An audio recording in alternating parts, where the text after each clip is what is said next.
The Radical. Fundamental principles of freedom, rational self-interest, and individual rights. This is the Yaron Brook Show. All right, everybody, welcome to Yaron Brook Show on this December 31st. It's New Year's Eve again. I don't know what number New Year's Eve show this is for me, but these are always really fun shows. It's a great opportunity for us to just talk and interact. I'll be doing my review of 2025, some thoughts about 2026. But in the meantime, I'll be answering questions, looking at the comments, looking at your chat. This is a good time just to have a show where we really have a good time. And of course, it's a big fundraising show. So this is a show in which we try to raise a significant amount of money for the Yaron Brook Show to keep us going into the next year and keep everything motivated and everything chugging along. So that is, that is great. How much for a song review? $100 song reviews. Please consider using this opportunity to support the show. You can do it with a sticker. You can do it with questions. You can do many, many questions. You can ask as many as you want. I think the limit dollar-wise is $500 per show per person. So you can't go over $500. The goal today is to raise a ridiculously high amount of money, which is $15,000, which would get us in line with the last couple of years, the last 2 years in terms of annual super chat, and will keep me up there in the ratings of really high super chat. On YouTube, so keep me in good terms with YouTube. So it's a huge goal. The only way to get to this goal, the only way we're going to get to this goal is those of you who are so inclined and can afford it. If some of you out there can do $500, just like John just did, thank you, John, who's been supportive all year and has put $500. I still owe you a. Yes, the movie review, Better Man, it's coming on Saturday. So Saturday, I'm going to review Better Man, and I will review Ford versus Ferrari. So those two movies will be reviewed on Saturday. So if you guys want more reviews, I'm almost caught up. I've got 2 more things to review, and I'll be completely caught up. So if you want to add stuff for me to review, please do so. Anyway, we're not going to reach it unless some of you do $500 who can afford it and make it. We've got a bunch of hundreds and 50s, and that's fantastic. We got a 250 earlier today. We're already over $1,000 towards the 15,000. So keep it coming. Hopefully, people will join as we go through the show. Will join and say hello and make a contribution. You can also, if you would prefer, and certainly if you want to do more than $500, you can use PayPal. I'm putting the PayPal link into the chat in YouTube. You can use the PayPal link to make a one-time contribution on PayPal. I will count those. So I'm tracking PayPal and will count all those as well. Let me see, what else did I want to say? Yes, I know a bunch of you are probably watching this on Twitter or on Facebook. Please come over to YouTube. Twitter and Facebook do not allow me to monetize the shows over there. It's harder to get them monetized over there. So come on over to YouTube, where you can come in and, even if you do $2 or $5 or $10, whatever you can do is greatly appreciated. It all adds up. It all chips away at getting to our goal. Let's see. So coming over again. You guys can also do PayPal. Just go PayPal Yaron Brook Show, and make a one-time contribution. There is a link on my Twitter feed. There's also a link here in the YouTube feed to be able to access it. On PayPal, you can do more than $100, so more than $500. So in that sense, it is better. Let's see what else. What else do we want to cover? Yeah. So before I get into the 25 kind of a review of 25, and again, I want to thank everybody who is contributing right now. We are making really nice progress. If we're going to go 4 hours, we need to do about 4,000 an hour. So we're certainly on pace for the 4,000 an hour. We'll see if we can keep that up for 4 hours, but we're on pace so far. We've already raised. I have to constantly add in the amount of money that came in early and is not counted in my super chat tracker. But we're getting close to $1,500. $1,500. So that's great, and that's a phenomenal start to today. So before I go into 2025, I want to talk about something happening right now, and it won't be resolved today, and it will be resolved next year in 2026, but is exciting and scary and inspiring, and I know I've talked about it in the last few shows, but I'm seeing more and more. I'm seeing more and more stuff online that is suggesting that this is growing and becoming more substantial, and that is what is going on in Iran, and the thousands of people who are out in the streets, and really for the first time, I think, really calling for a revolution, calling for the end of this regime, even people calling for the return of the Shah. Not as a dictator, but as a ceremonial position. People chanting in the streets, "Death to the Ayatollahs," and I want to put this in perspective of the courage this takes. We're talking about a regime that has no problem shooting people in the street. We're talking about a regime that since the war with Israel in June, they have executed 1,500 people. 1,500 people. 1,500 people. Some of them probably just at random, just to scare the Iranian people, scare them so much that they wouldn't dare. They wouldn't dare to oppose, to stand up and oppose. All right.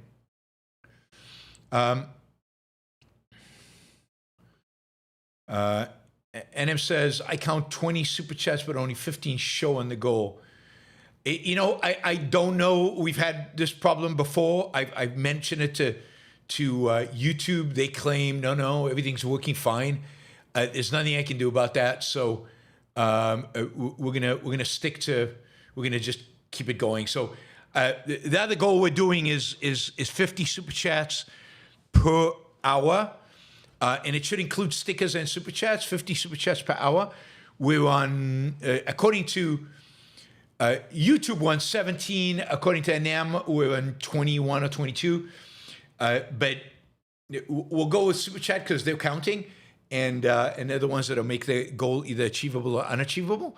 So, one way to help us get the goal, if you want to do 500, you can do 5 100s, you can do a bunch of 20s, you can do 50s.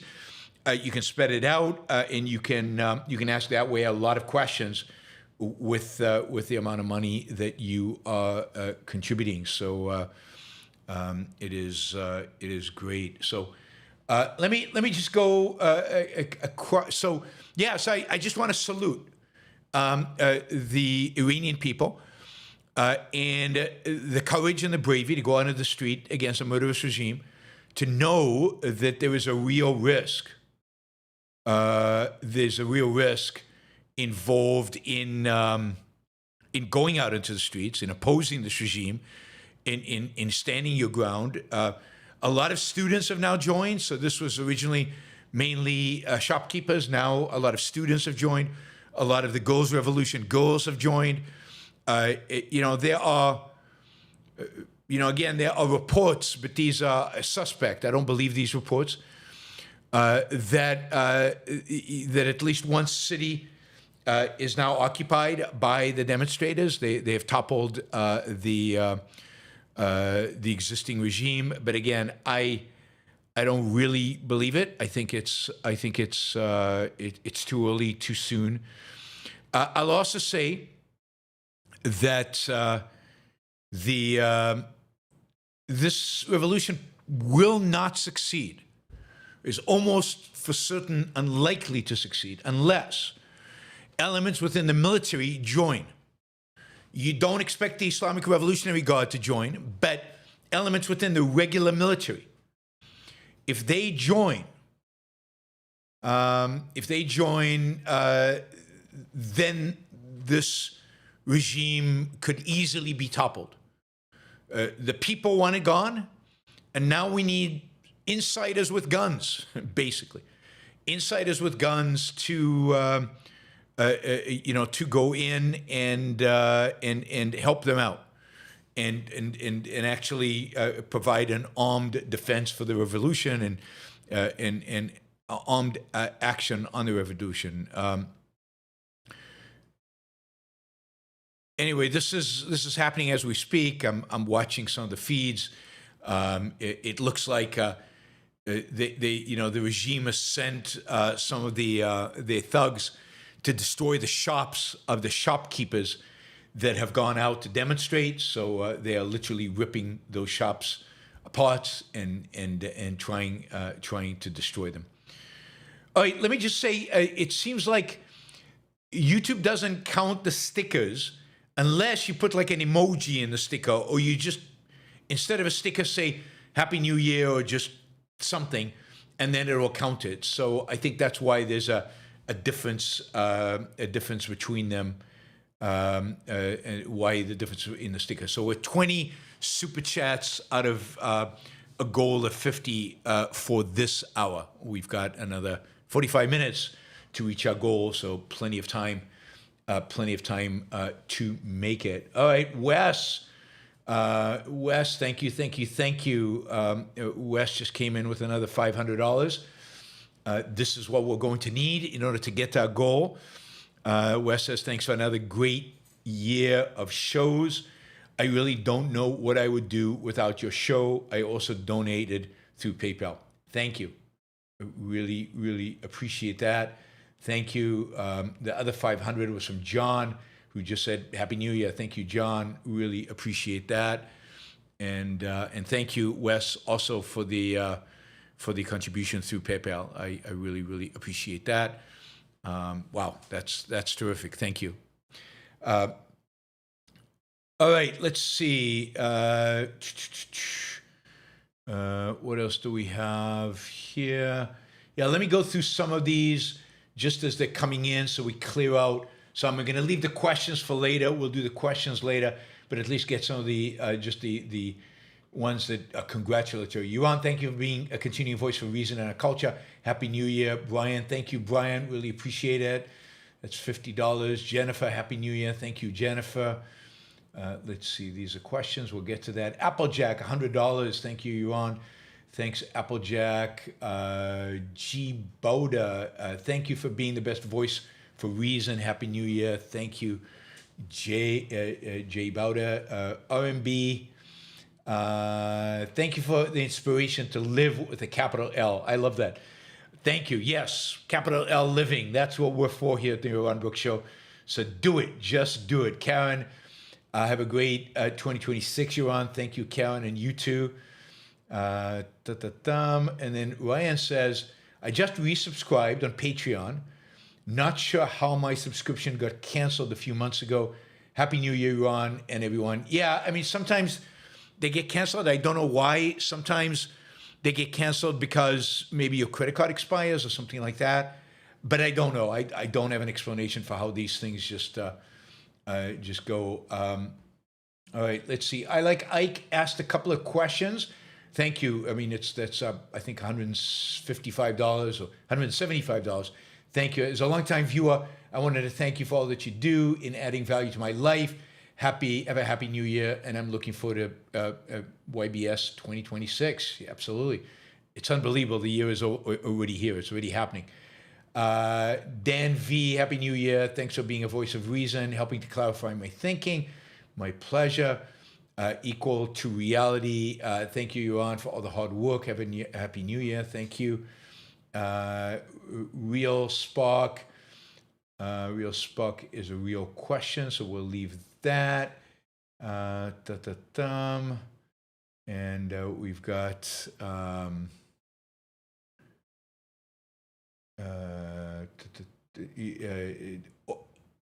Ollie, Happy New Year, Yaron.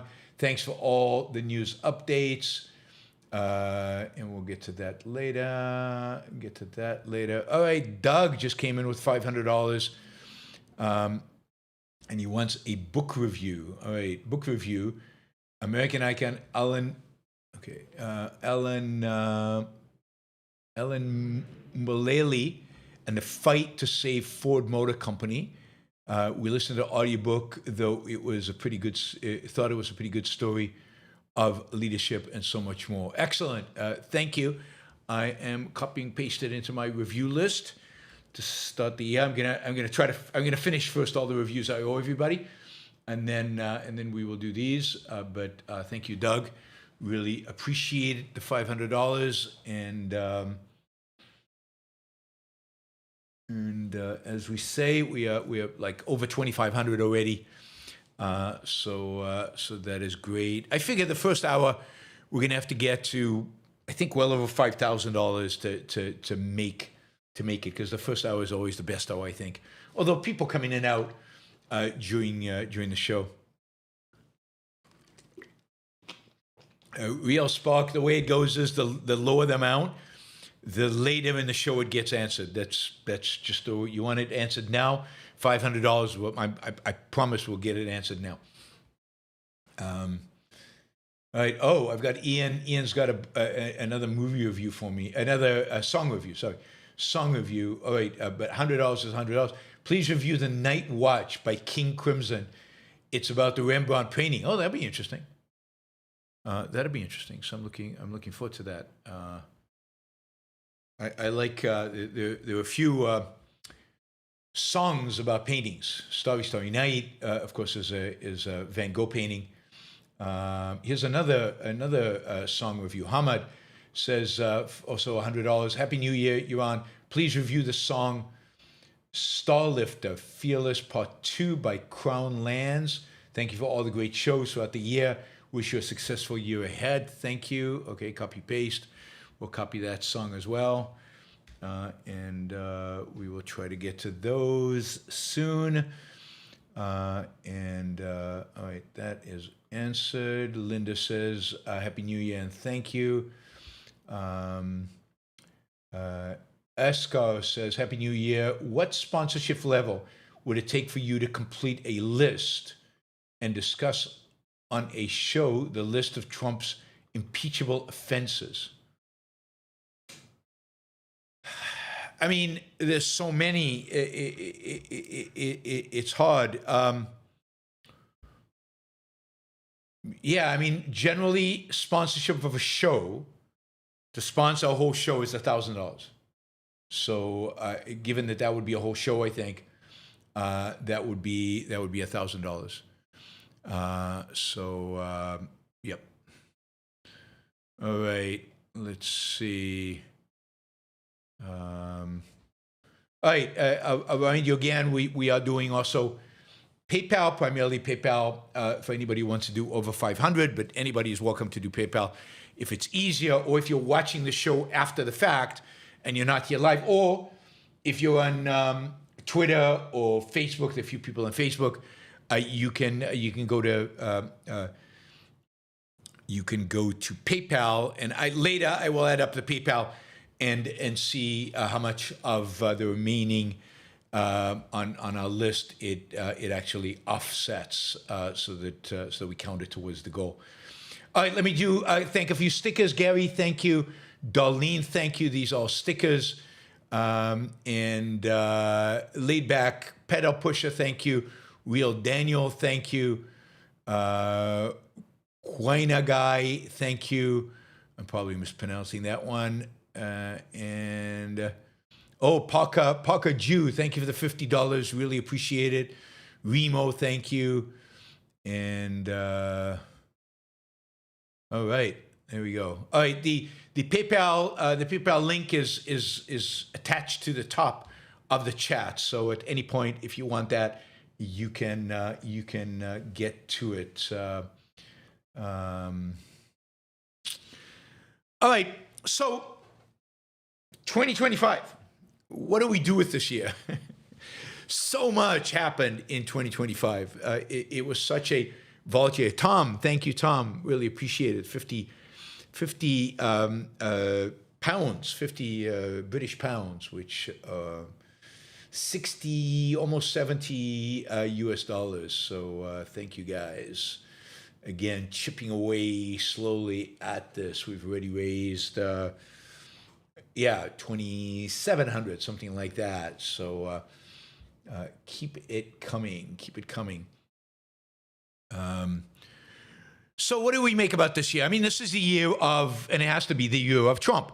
This is the year that Trump came to power, second term, unabashed, with a team dedicated to his agenda, with no qualms about the agenda, with no questions, with no adults in the room talking him off off of his more radical views.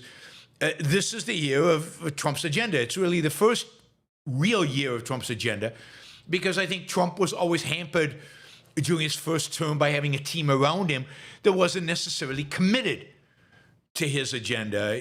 People who talked him out of tariffs, people who talked him out of deploying troops into the streets, people talked him out of, really, really, really full on going after illegal immigration, even though he wanted to.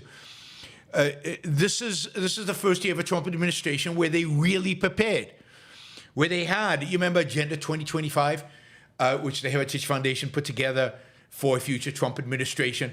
They had a blueprint. Agenda 2025 is a blueprint. They've got it in writing.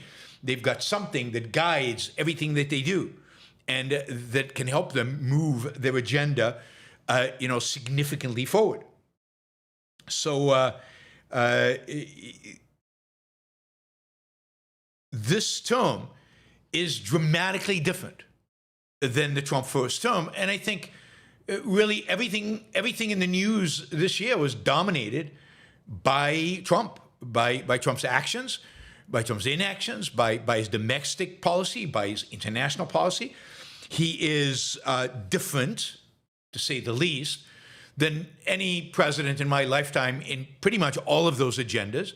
The way he communicates, his willingness to just say what he thinks, and the radicalness, if you can call it radical, the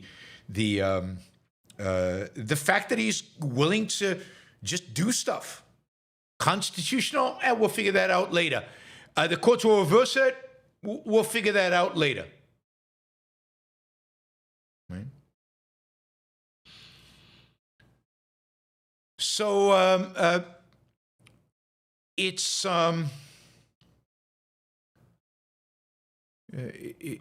this is the year of Trump, and I think Time Magazine made him Person of the Year, and absolutely, there's nobody else you could have made this year Person of the Year. He dominated every aspect of everything, and look, he came in swinging from day one. He immediately.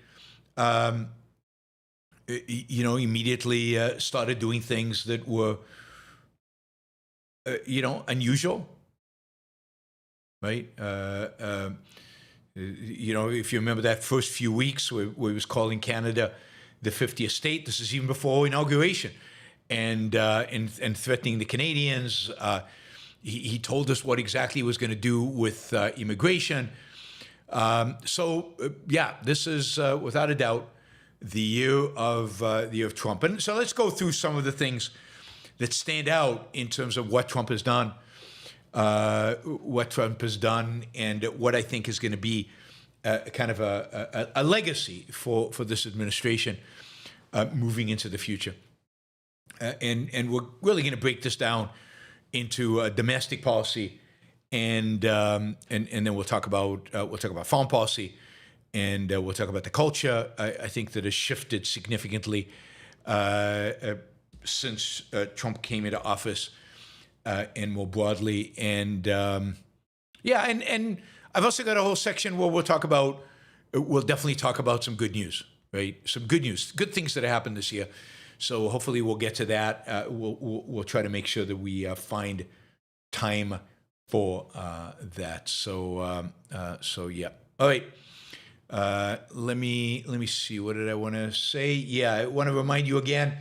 If you want to do more than $500, you can do it on PayPal. The link is right up there on the chat. If you're on another platform, please come over to YouTube so you can contribute and help out.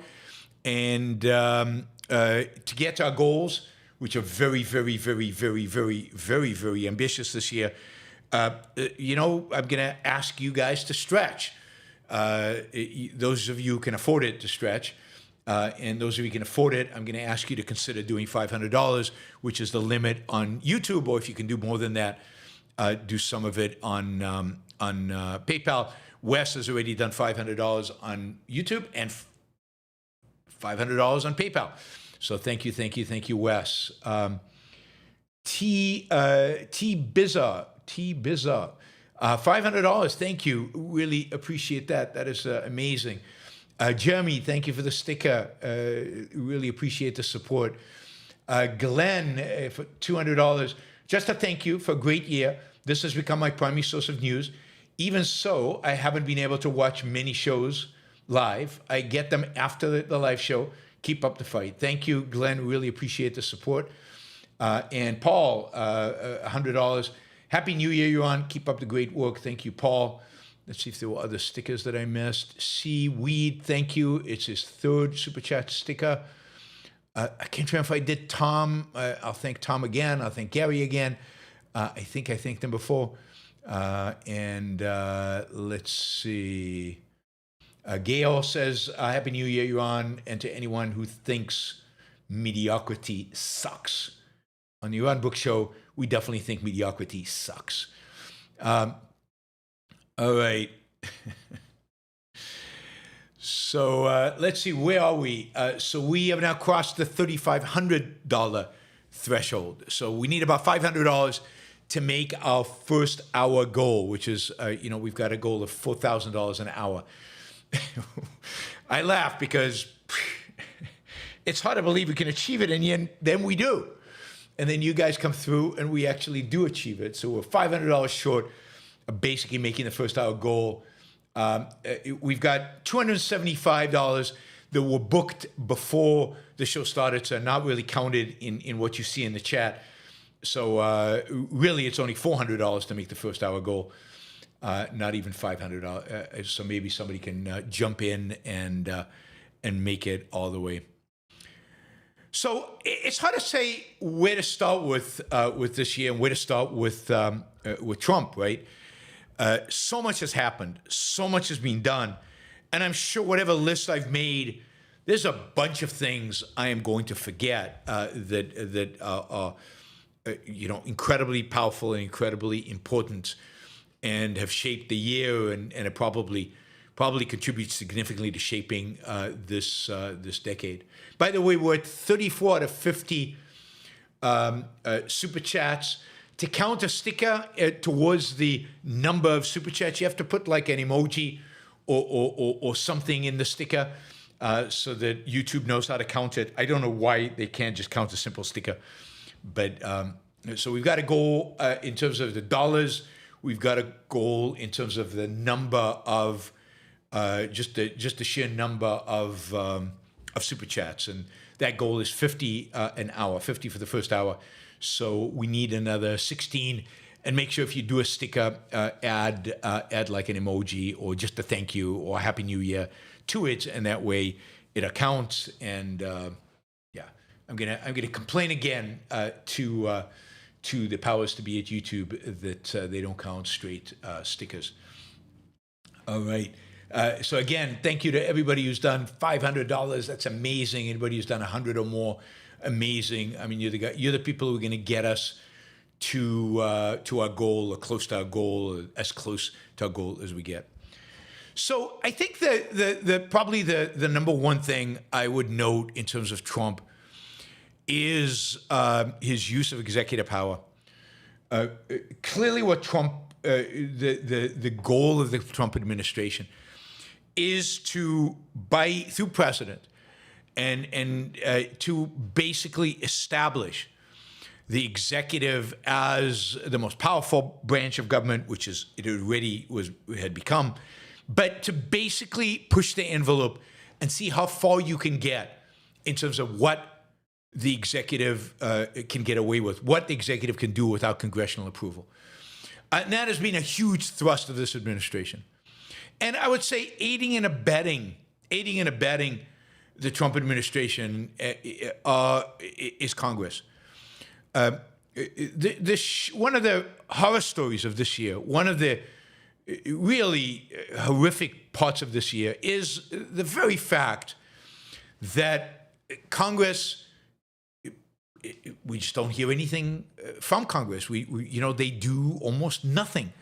They certainly don't seem to care about what Donald Trump does, because the Republicans said they're not going to investigate anything he does. They're not going to challenge anything he does. They're not going to question anything he does. I mean, it's shocking how completely accepting Congress is of everything that Trump does. I mean, Trump just today, I think it was this morning, vetoed something that came through House and Senate, I think unanimously. So veto-proof in a veto-proof way. And he vetoed it because it's some project in Colorado that Congress once passed and everybody's sympathetic to, whatever. And Trump is just pissed off at Colorado. He actually has a long tweet that he put out about how horrible the governor of Colorado is and and wishing them ill will and a horrible new year and all of that stuff. So he just vetoed something Congress passed. Now, here's the test. Congress passed this law unanimously. Will they overturn the veto? Will Republicans, once Trump has vetoed something, will they actually dare to overturn him? I don't know. Any other president, any other Congress, you'd say, but of course. No question. I just don't know if they'll do it. So I think this combination of a real shift, a shift that has been happening slowly, probably for, certainly from George Bush, certainly from 2000, probably earlier. The shift of power, actually quite a bit earlier, because much earlier, Congress was already giving the president the power of tariffs. Congress was giving the president the power, to kind of go to war, to engage in hostile activities, military activities without getting its permission. So Congress was already defaulting on these things, but certainly over the last 40 years, this has accelerated. Over the last 25 years, accelerated fast. Bush was terrible. The number of executive orders he signed. Obama was awful, horrible, worse than terrible in the number of executive orders and the scope of those executive orders that he signed. And then Trump has just taken it to a new level, a completely new level in terms of the numbers the number and the scope and the willingness to clearly bend the rules. I mean, the tariffs is a great example of this, and we'll know probably early next year whether the Supreme Court will overturn those tariffs. But the attempt to use a law that had nothing to do with tariffs to unilaterally, without any congressional approval, without anything from Congress, to go out there and impose tariffs willy-nilly on any country at Trump's whim is truly astounding. Trump is trying to make this into an imperial president, and it has more power than ever. I mean, FDR did a lot of stuff, but FDR also got a lot of support from Congress. Actual bills got passed. They were bad bills, and some of them were overturned by the Supreme Court, but they were bills that were passed by Congress. Trump is not bothering, with the exception of Big Beautiful Bill, really, is not bothering with Congress. He's just doing stuff. That's the lesson he learned from the first term. If I want to get anything done, I'm just going to have to bulldoze forward and just get it done and not consider, congressional approval. And Congress is allowing him to do it. They're not questioning it. They're not challenging it. They're not investigating it. So what we're seeing is a shift in power that's been happening for decades. Really, almost a real change now in a change that's now going to be, I think, going to be very, very difficult to reverse. I mean, the Supreme Court can make stuff unconstitutional. It could say, Trump's tariffs are unconstitutional. Trump will just use other laws to reimpose the tariffs, and those laws will be challenged, and they'll go to the Supreme Court. But what he won't do is go to Congress and ask for the authority to impose the tariffs that he wants to impose. That he won't do. So a system of government that was constructed by our founders to have this very, very, very important division of powers, and no part of the government is too powerful. A relatively weak executive, a relatively speaking, in the history of mankind, strong legislature, and relatively speaking, powerful judiciary, all of that has changed. We now have an incredibly weak legislature, a very powerful, almost imperial presidency, and a yet-to-be-seen Supreme Court. A, will the Supreme Court stand up to Trump? B, when they do, how will Trump respond? What will he do? He's not afraid of being impeached. If he chooses to ignore the Supreme Court, historically, the response to that would be impeachment. He's not afraid of being impeached. And even if the Democrats win the House, he's still not afraid of being impeached. He was impeached twice before with the Democrats controlling the House. But the Senate chucked it out. So the whole idea of checks and balances, the whole idea of division of labor, Trump has dramatically weakened them. And this will be his legacy. I mean, his legacy will be regarding particular policies will probably also exist. But the lack of checks and balances, the weakening of Congress, that I don't know how you get. I don't know how you get back from. That is, I don't know how you recover from.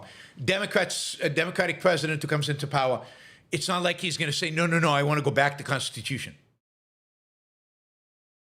It's not like a J.D. Vance becoming president saying, no, I want to go back to the Constitution.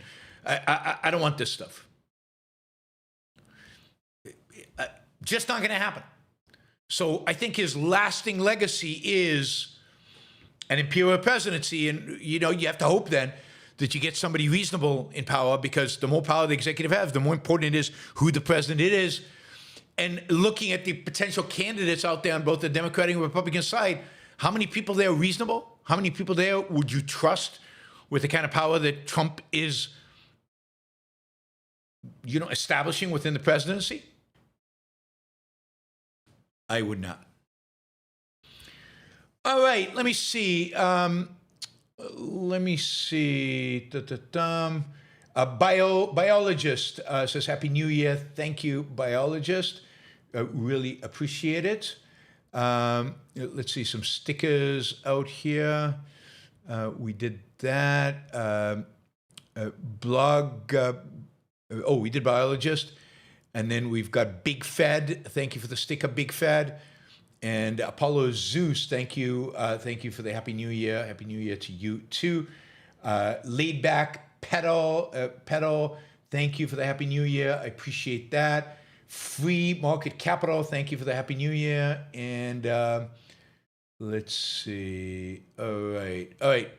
Keep them coming. All right, so we have 133 watching right now. 133 people. Our goal is to get to 50 different super chats. So, yeah, we should be able to do that. So those of you who haven't yet, you can do a $2 super chat, a $3 super chat. Please put something into the super chat, like Happy New Year or an emoji or something like that, so that YouTube counts it towards the total goal of 50. We're now at 40, so we just need 10. So 10 of you, come on in with any amount. It doesn't matter. Just to get to that 50 would be great. We are about... $250, about $250 short of the first hour goal, which is about $4,000.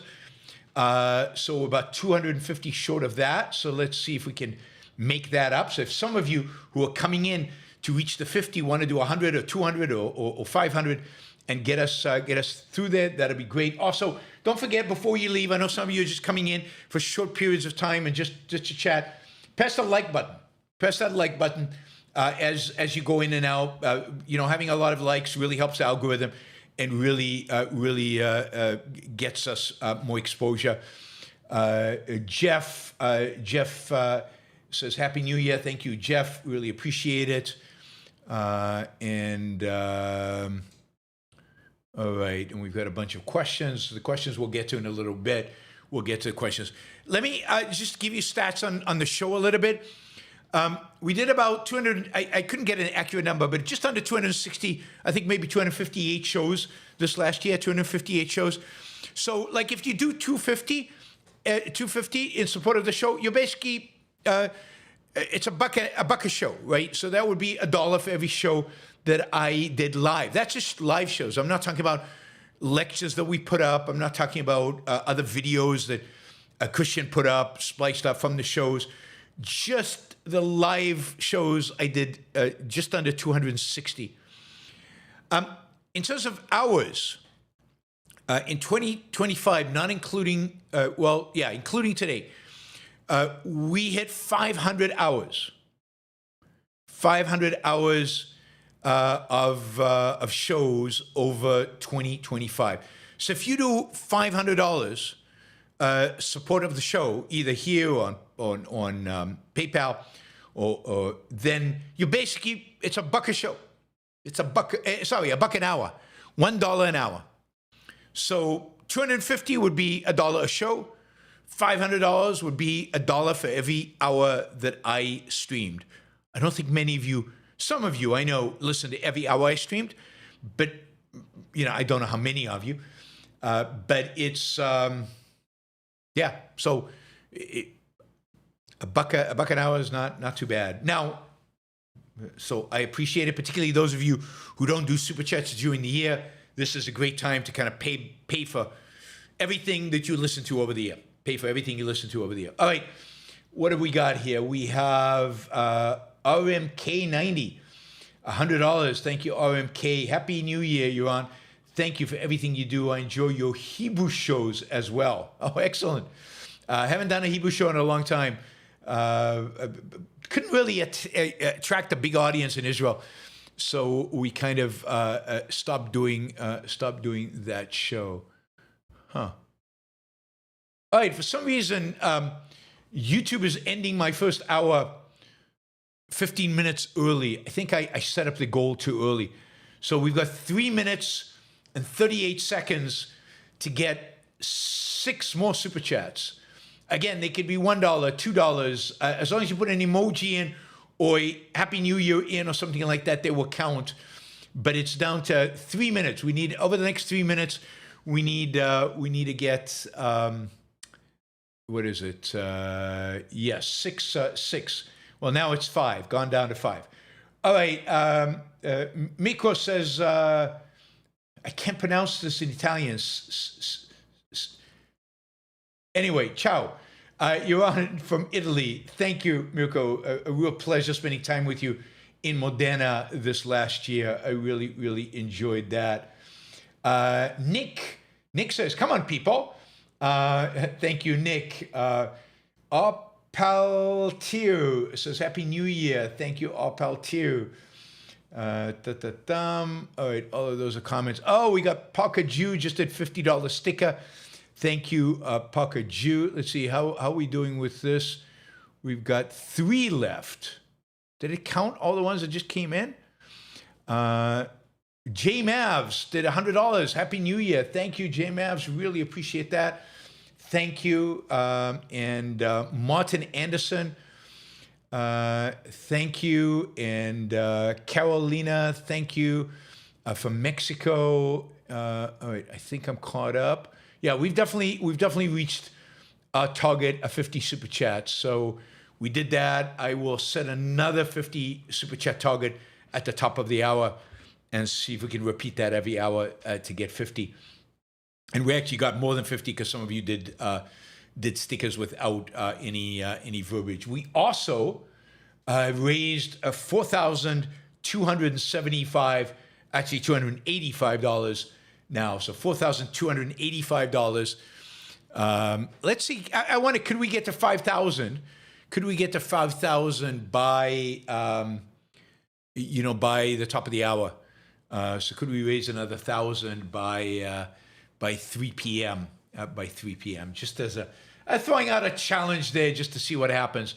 All right, James Bond. James Bond is a contributor to the Yaron Brook Show. Just so you know, 007, not 007, contributes to the Yaron Brook Show. So thank you for the €100. Really appreciate that. Stringer Bell, thank you. Really appreciate it. Josh Boda, thank you. Josh Seaweed, thank you. Seaweed. And Andrew came in saying Reason Rocks, just to try to get us to the 50, to make the 50 super chat goal. I appreciate that. So thank you guys. Let's see, did I catch it, everybody? We've got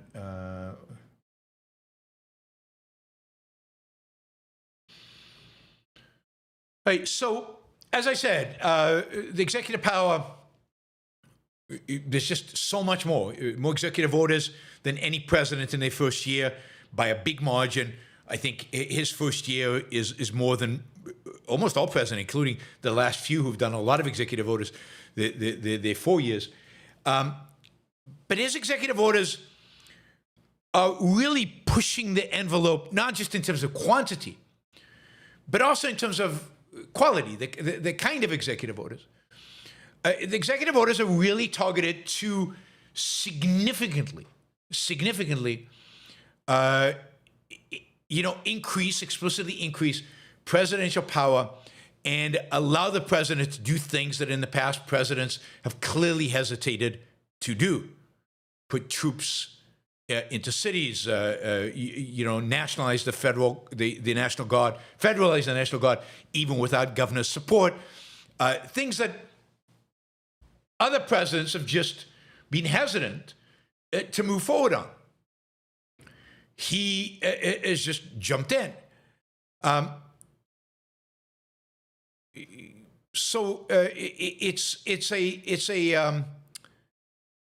really has. As we speak, think about the bombing of the boats off of the coast of Venezuela. No congressional approval sought, asked for. No congressional investigation into it. And yet, he is bombing people. Now, you could argue that the drone attacks against terrorists in Yemen and in places in Africa and different places that previous administrations like Bush, Obama, and even Biden did, also didn't have explicit congressional authority, but they were all supposedly under the congressional authority that basically declared a war on terrorism.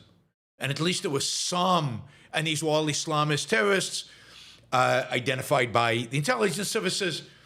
But here we've now established a war on the cartels.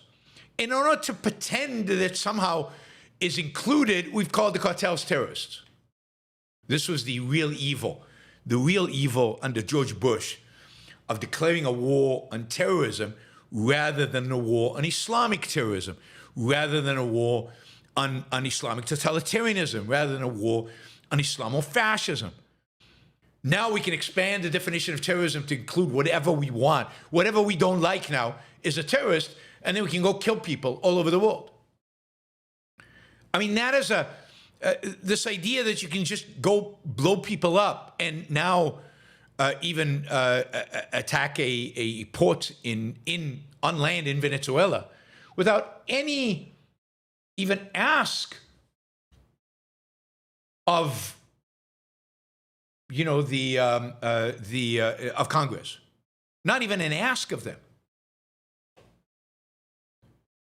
it's just pretty, it's just stunning. It's stunning. Now again, it's all just an extension of what existed, but now the quantity and the presumptuousness, the presumption that he can do anything, and the use of laws to do things where nothing in the law suggests that you can do it, like with tariffs, it just takes it to a new level, not only quantitatively, but qualitatively. Qualitatively. He is doing things on a scale and a scope and with meaning that no president that I can think of has ever done before. What is going on here? 1 second.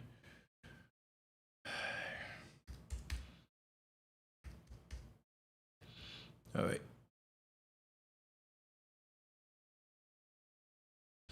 Okay. Yeah, thank you, Alex. $50. Really appreciate it. Thank you, Carolina from Mexico. Another 500 Mexican pesos. I appreciate that. EPA, $50. Thank you, thank you, thank you. I don't know if I can get Alex. My fault.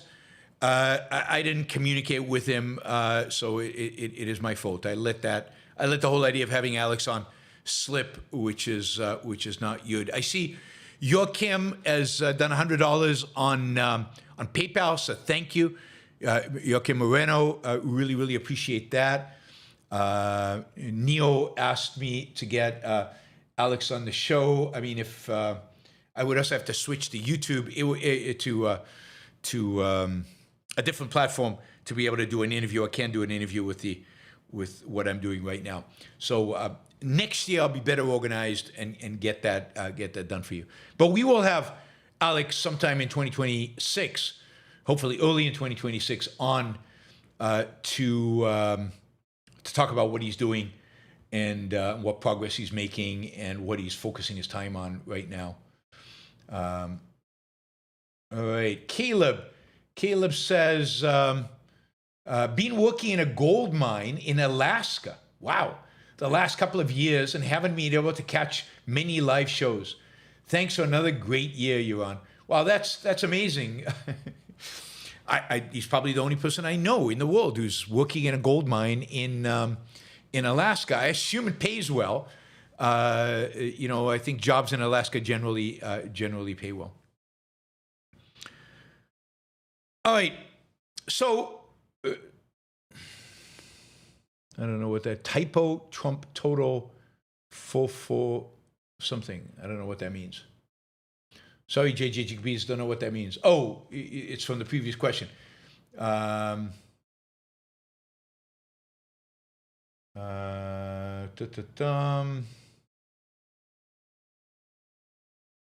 Okay, so what I said was not true.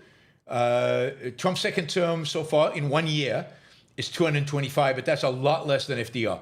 So FDR still far surpasses him, and in terms of his executive orders, we'll see what happens by the end of the term. But so far, Trump is behind. Trump only had 20 executive orders in his first term. That seems hard to believe. Oh, 445 total Trump. Okay, that's better. I was going to say that doesn't make any sense. 445 total, 225 in the first in the first year of his second term. So he's on pace. Even if he sticks to this pace, he's not going to reach the amount that FDR did. So yeah. So FDR. Thanks for the correction. FDR was worse. And FDR, of course, FDR was the real big, the real first shift, if you look at American history, the first real shift in terms of statism, was Wilson. Wilson, who, income tax shifted the Federal Reserve and imposed and advocated for a progressive agenda for America. Then the really big shift, the shift that turned us into a welfare state, or at least moved us towards a welfare state, the shift that made the federal government significantly bigger, significantly more powerful, significantly more imposing, the shift that changed America in terms of the beginning of the shift in the sense of life, that was FDR. So FDR is the biggest shift we've ever had. I think Trump, and I think that's reflected in the number of executive orders, I think Trump is the next big, significant, dramatic shift that we've gotten. Because, Trump has shifted us towards an imperial presidency. He's also shifted us towards we'll talk about this, a kind of attitude about America that is very un-American. Even more so than FDR, I think. Even more so than FDR. All right, let's see. We've got a number of people who've done stuff on PayPal. So thank you to Barbara, who did $200 on PayPal. Thank you, and Daniel, thank you for the PayPal. So we're slowly getting PayPal as well. On just in terms of the goals on YouTube, I will just say we are now basically, at about 4,500, almost 4,500. So we've got 3 minutes if we want to get to 5,000, which would be amazing. But $500 in 3 minutes would require somebody to really jump in with $500. But let's see how we do in the second hour. Let's see if we can match the first hour with the second hour. We do have 153 people watching right now, so who knows what'll happen in the next 3 minutes, and certainly who knows what'll happen in the next hour or so. All right, let's look at some of the policy issues. Hans just stepped in and got us to much closer to that $5,000 goal, because now he did $250. Thank you. Happy New Year, Hans says. Mary Lou and I, hi Mary Lou, thank you for being here. Thank you for the support. Thank you, Hans. And I are proud monthly supporters of AOI and your show. Yes, I know, and I really, really appreciate that. But here's a Christmas bonus to kick off a successful 2026. Thank you. Hans contributes regularly, monthly on and significantly on PayPal. So thank you. Please, a successful 2026. Please welcome to your flock our son Charlie, who has over the past year become an avid listener and student of Objectivism. That's fantastic. Welcome, Charlie. And thank you, Hans, and thank you, Mary Lou. Really, really appreciate the support that you do on a monthly basis, and thank you for the Christmas bonus. I appreciate the Christmas bonus. All right, so we got 2 minutes to do 250. 250 in the next 2 minutes would get us to $5,000, basically in the first hour of the show, which sets us up for. It sets us up really well for the rest of the show. Still a long way to go, guys. Still $10,000 still to go. So it's going to be a long afternoon. Still. All right, let's talk about some of the policies. Oh, thank you. Let's see. Florida Nick says, thank you for the shows and Happy New Year. Thank you, Florida Nick. Cook says, Happy New Year. Hopefully 2025 is the last year of the Islamic Republic exists. That would be amazing. Otsman did a gift, a membership gift. So thank you for doing. Became a member.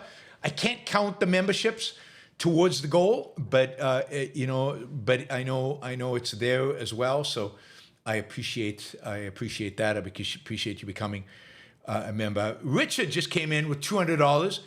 Happy New Year.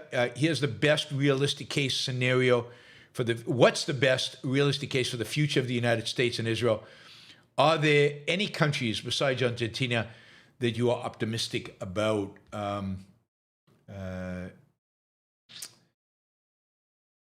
I mean, what's the most optimistic scenario about the U.S.? I think the most optimistic scenario about the U.S. is that after 4 years of Donald Trump, America's just fed up. America's just fed up with his style of governing. It's fed up with what the right is becoming. We'll get to that maybe later in the show. What the right is becoming. Is fed up with the authoritarianism, is fed up with all of that. And that the Republican Party somehow, and I don't see this happening, but maybe somehow comes together under, if you will, a new banner, a banner that is far more classical liberal than what they have today. Maybe they learn the lesson of the implosion of Heritage Foundation. Maybe if Trump stays really unpopular, maybe if the Republicans significantly lose the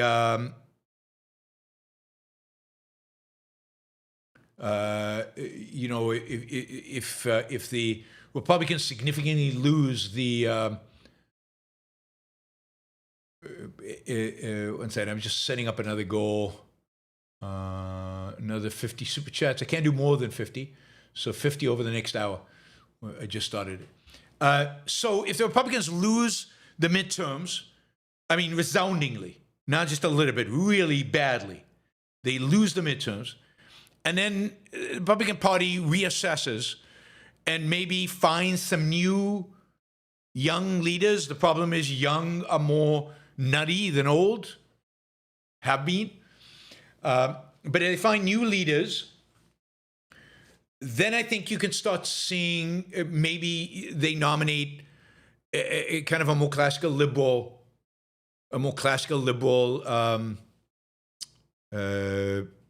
leader to run, to presidential candidate to run in 2028. They defeat J.D. Vance, and if it's maybe it's Nikki Haley, although I doubt it. I think she's done for. But somebody in that kind of Republican, rather than what we have now, and they win in 2028 under a new banner, different banner, a much more pro-market banner, a much more pro-American banner, a banner that is, pro-American, pro-Constitution, pro-Founding Fathers. Maybe the fact that Mike Pence his think tank is doing better. I don't like Mike Pence because he's way too religious. But again, bringing back kind of or not bringing back as much as, creating a new Republican energy around the Founding Fathers, rather than around the cult of personality that is Trump, or around kind of Christian nationalism, which is J.D. Vance. They need to reject national conservatism. They need to reject Christian nationalism. And if they can reject that, then that is the best outcome, I think, for the future. In terms of, let's see, in terms of Israel, I don't know. I mean, the best thing for Israel right now is to get Hamas disarmed, whether it's Israel doing an international force to find a way to secure demilitarization of Gaza. The best thing for Israel right now is the revolution in Iran succeeding. I think, as I've said many times, Netanyahu has to go, and he needs to be replaced by somebody else. And is there any other place to be optimistic around in the world? Not really. Not that I can see of other than Argentina. Not in that kind of way that Argentina is. I mean, it's good to see Latin America turning away from socialism. Latin America, with the exception of Mexico, the big exception of Mexico and Brazil, turning away from socialism. But they're not turning towards free markets yet. I don't see anything dramatic happening in Asia. Sadly, while the new prime minister in Japan is very good on foreign policy and on standing up to China, I don't think she's very good on liberalizing the economy and making the economy freer. So, yeah, I don't know of any other place. All right, Nathaniel, thank you, Richard. Really, really appreciate that. And I think you got us to the 5,000 for the first hour. We're already about $250 into The second hour, of course, we need in the second hour, we need, at least $3,000 to keep us on pace. Ideally, we do even better than that. We're right now just under 10,000. We still need to make, something like $9,500. So about $9,500 short of our total goal. It's maybe a little bit better than that because I do have money in PayPal that I'll calculate ultimately and let you know what that adds up to. But for now, we are just YouTube. We're 9,500 away. Let's see. We've got here. All right. Just a reminder that the counter. Again, the counter's not working exactly right. I don't know how to fix it. But keep putting emojis. Keep putting text in it. We'll do the best that we can with the counter. It is what it is. It is what it is. All right. Let's see where we are. Oh, Nathan came in with 600 Norwegian kroner. Thank you, Nathaniel. And he says, Happy New Year. Happy New Year to you too. On Sam, $100. Happy New Year. Thanks for all you do. Really, really appreciate that. Thank you. $100 is very generous. And let's see. Mike Dahl asks, which gives a larger percentage to you, Super Chat or PayPal? Actually, PayPal does. PayPal gives a higher percentage to me. So, but there's a value in monitoring here and motivating you and getting you guys excited. So there's a value to doing that. Simon, Happy New Year. Thank you, Simon. Appreciate the support. There's a questions. Richard has another question. Thank you, Richard, with $100. Ryan has, all right, here's Ryan. Ryan says, 2026 is going to be great for my life. I can't make a prediction for anyone else. I like annual shows, but people should not wait for a new year to make changes. The clock is ticking every day. Every day you have the power to improve your life through reason. Absolutely. So don't wait. Make your life better. Make your life better today. Do small things. Start making the changes to make your life as great as it can be. Today's a great day to do that because tomorrow is New Year's, and you can start a new year fresh with a kind of a new agenda. But don't wait. Just get it done. Get it done. And make life better. Make life significantly better. All right, let's see. I think we're caught up on all the non-questions. I will get to the questions in a little bit and open those up. And we've got more there. All right. All of that is good. All right. Let's get back to some of these issues. So one of the big things, some of the big policy issues, maybe the biggest policy issue that Trump affected, because I don't think because this is a dramatic change relative to anything else that's ever been done in this country, and that is on immigration. Remember when for a long time, in Trump's first term, and then throughout Biden's term, Republicans were talking about the evils of illegal immigration. Illegal immigration is terrible and bad, and they were distorting the stats to make it look that way, and they wanted to throw all the immigrants out and send them away and get rid of them. And when Trump was running, he told us that he would deploy ICE into the streets of America and round them up and create camps and send them to hellholes all around the world. And people said, oh, that's just campaigning. He won't actually do it. He won't actually deploy ICE in that way. What we discovered is that he absolutely will. One of the most shocking things about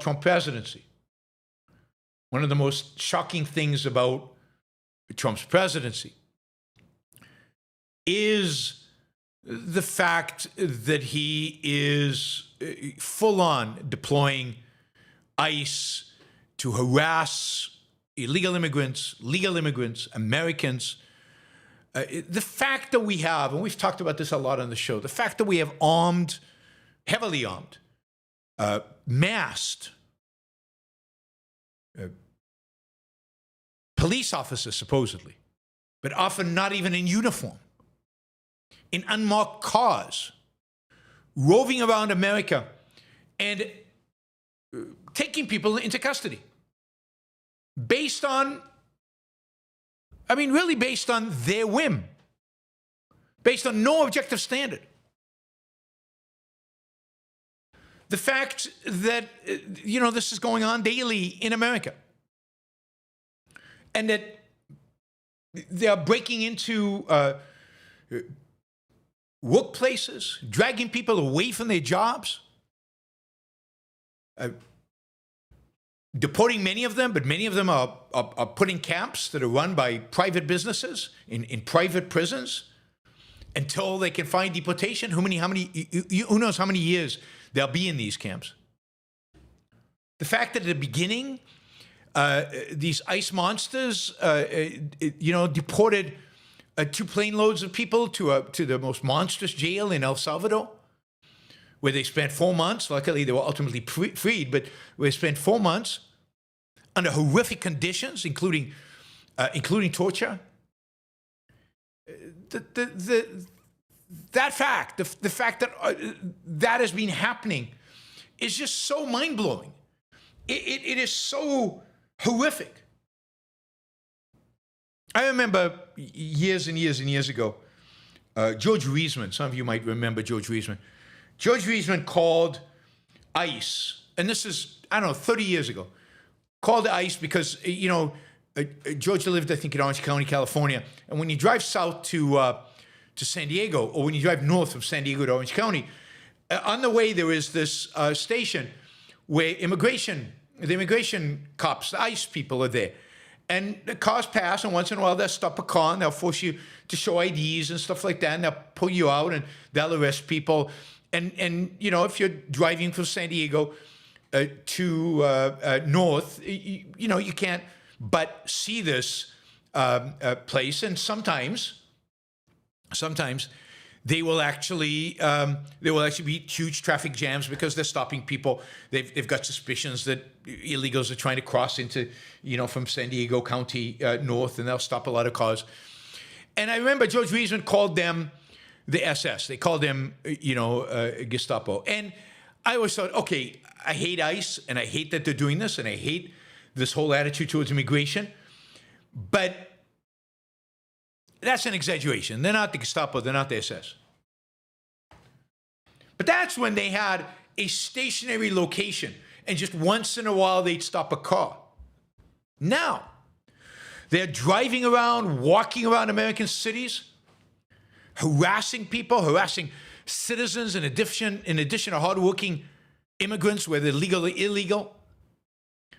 They're using the worst, most horrific tactics against them. I mean, I still don't think, somebody asked if I thought they were like the SS. I don't think they're like the SS. I don't think yet we've reached that point. Who asked that? Somebody asked that. I'm trying to look for this question. I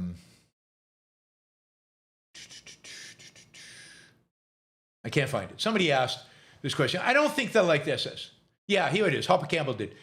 Similarities between ICE and the SS. Look, the similarity is that they're armed thugs roaming the streets. The reality of it is, though, that the SS had a lot more power. The SS could torture, kill people, really with no accountability. The SS ultimately was responsible for the killing, the murder of 6 million Jews and another 6 million of other people. The SS actively was engaged in burning businesses, in destroying businesses, and in again outright killing people. We're not quite there, but who'd have thought that we would have masked law enforcement agents out in the streets, fully armed, with regard to illegals, a lot of power, but even with regard to Americans. I mean, I've heard of a lot of American citizens who've been basically, being taken into custody, and for days, no attorney, no habeas corpus, nothing applies to them. And then ultimately they're released because, oh, yeah, you're an American citizen. We don't have any jurisdiction over you. But that is horrific. That is horrific that something like that would actually be real in America. So they're not SS, but there's still something I would have never imagined in the streets of America. All right, where was that? Answered. Okay, let me go through some of these. Stephen Harper, thank you for the sticker. Really appreciate it. Let's see. Alex, $450. Thank you, Alex. Where is that? Alex, Happy New Year. You are my primary source of news. Your clarity and perspective help make sense of what is happening in the world. Thank you for your hard work, consistency, and principled approach, analyzing current events. Genuinely appreciate it. You truly embody the objectivist ethics. Keep up the great work, Alex. And thank you, Alex. I really, really appreciate your support throughout the year and your support here now. That is great. Let's see. I know we've got a bunch of others. Jonathan Honing says, Yaron, after 25 years, thank you for being such a great teacher and friend. Here's to your continued good health and success. Thank you, Jonathan. Very much enjoyed being your friend. And really, really appreciate the support, both spiritual and financial. All right, we'll get to these. These are all questions. I will answer those. I'll answer that as well. Adam has $100. Thank you, but with a question, so we'll get to the question in a little bit. And Stephen, I already thanked for the sticker. Okay, and not yet, but I'll go with the $50. Also with a question that I'll answer in a little bit, but thank you. In the meantime, let's see how we're doing just generally. Generally, we're over 6,000 now. So we're solidly over 6,000. If you count the 275 that came in earlier that is not in the counting machine. So we still have $8,766 to go. So we're not quite at a halfway mark. Which always during these shows, I'm like, is there any way to really make this? I mean, really? How is that going to happen? And then Alexi comes in, or somebody like Alexis comes in and does 200 pounds, and it makes a significant dent, and we slowly start creeping towards there, and we get there. So we will see. We will see. It's still a long way to go. All right, let me remind everybody, we've got a big, humongous, unbelievably hard goal to reach, which is $15,000 on YouTube. And we are about $6,500 there, so we're $1,000 away from halfway mark. So we're definitely chipping away at it, and we're definitely getting close. To get there, I'm really, I'm really going to ask for those of you who value it and can afford it to do kind of the max that YouTube allows, which is $500, because we're going to need a few more. We've had quite a few already. We're going to need a few more $500 bites in order to really make the goal and make real progress in achieving that goal. So we've already had quite a few of those. 1, 2, 3, and one 450. We'll count that as 4. And yeah, so we already had 4 of those of up on the 500 range. And some of you might be a combination of ones that'll get you there. But we're going to need, more than that. We're going to need a bunch more in order to get, we're going to need at least 4 more to get to the target. We do have one on, I know we do have one on PayPal. We'll count the PayPal ones later on. And don't forget that you can join, you can go on PayPal and actually we had 2 on PayPal because Wes did 500 and 500. So we got 2 on PayPal. So we've had 6 already. If we get another 6 $500 contributors, yeah, I mean, I think we'll make our goal. We'll have a really good shot. So there's one. Steve Rogers, thank you, Steve. I really, really, really appreciate it, Steve. One of my oldest friends, one of my best and oldest friends from Austin, Texas. Goes back to the days when I lived in Austin. Thank you, thank you, thank you, Steve. Happy New Year. Can't wait to see where you'll go in 26. All right, so here's another, something else that I wanted to see if maybe we can dedicate this show to and see if you guys would help me out with. I'm looking for ideas, like ideas for how to get the show, how to things to do on the show that could dramatically expand its reach. And I'm not talking about, splitting up and making short videos and things like that. But what can I do in terms of the content, the kind of shows? I mean, we're doing these new shows. Do you value the new shows? I think you do. You're showing me right now that you value the new shows with all this support. So thank you. But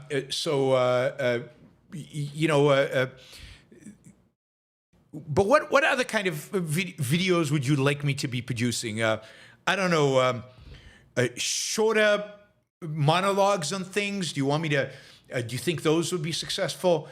Topics that I haven't covered and you think I should cover? Are there any topics that I haven't covered that you think I should? That'd be great if you, so maybe one of the things you can do in your super chats that you're doing, and again, you can do this for $2, do it for any amount, just put in an idea, if you have an idea, for things that the Yaron Brook Show is not yet doing and could and should do if we want to dramatically expand the reach of the show, really, really take it the next level in terms of the reach of the show. Let me know, what that looks like, what you think that looks like, so you can just stick that into one of the super chats. And thank you for the sticker. Really, really appreciate that. Let's see, where are we? Yes, let's look down here. Eyal says, Happy New Year. Thank you, Eyal. And that's some shekel. And that's a question. That's a question. That's a question. All right. All right. Mike says, I think you mentioned an OPAR course in 2026. Yes, I'm thinking about how to structure the OPAR course, but the OPAR course is definitely something I'd like to do. We need to think about how to fund it. That is, how much to charge for it and how often to do it. But yes, I think that covering Ayn Rand's essays, on the members only shows, I will do that. But those are all kind of more insider things. They're great, but those are insider things. What I'd like is outsider things. Outsider things. A capitalist spy says, reach to think tank people around the world. I have contacts with think tank people all around the world. I mean, I know people in the think tanks in pretty much every country in Europe, in some places even outside of Europe and Asia. That hasn't really given me anything. I haven't gotten much. All right, Graham, $100 or 100 Canadian dollars. Thank you.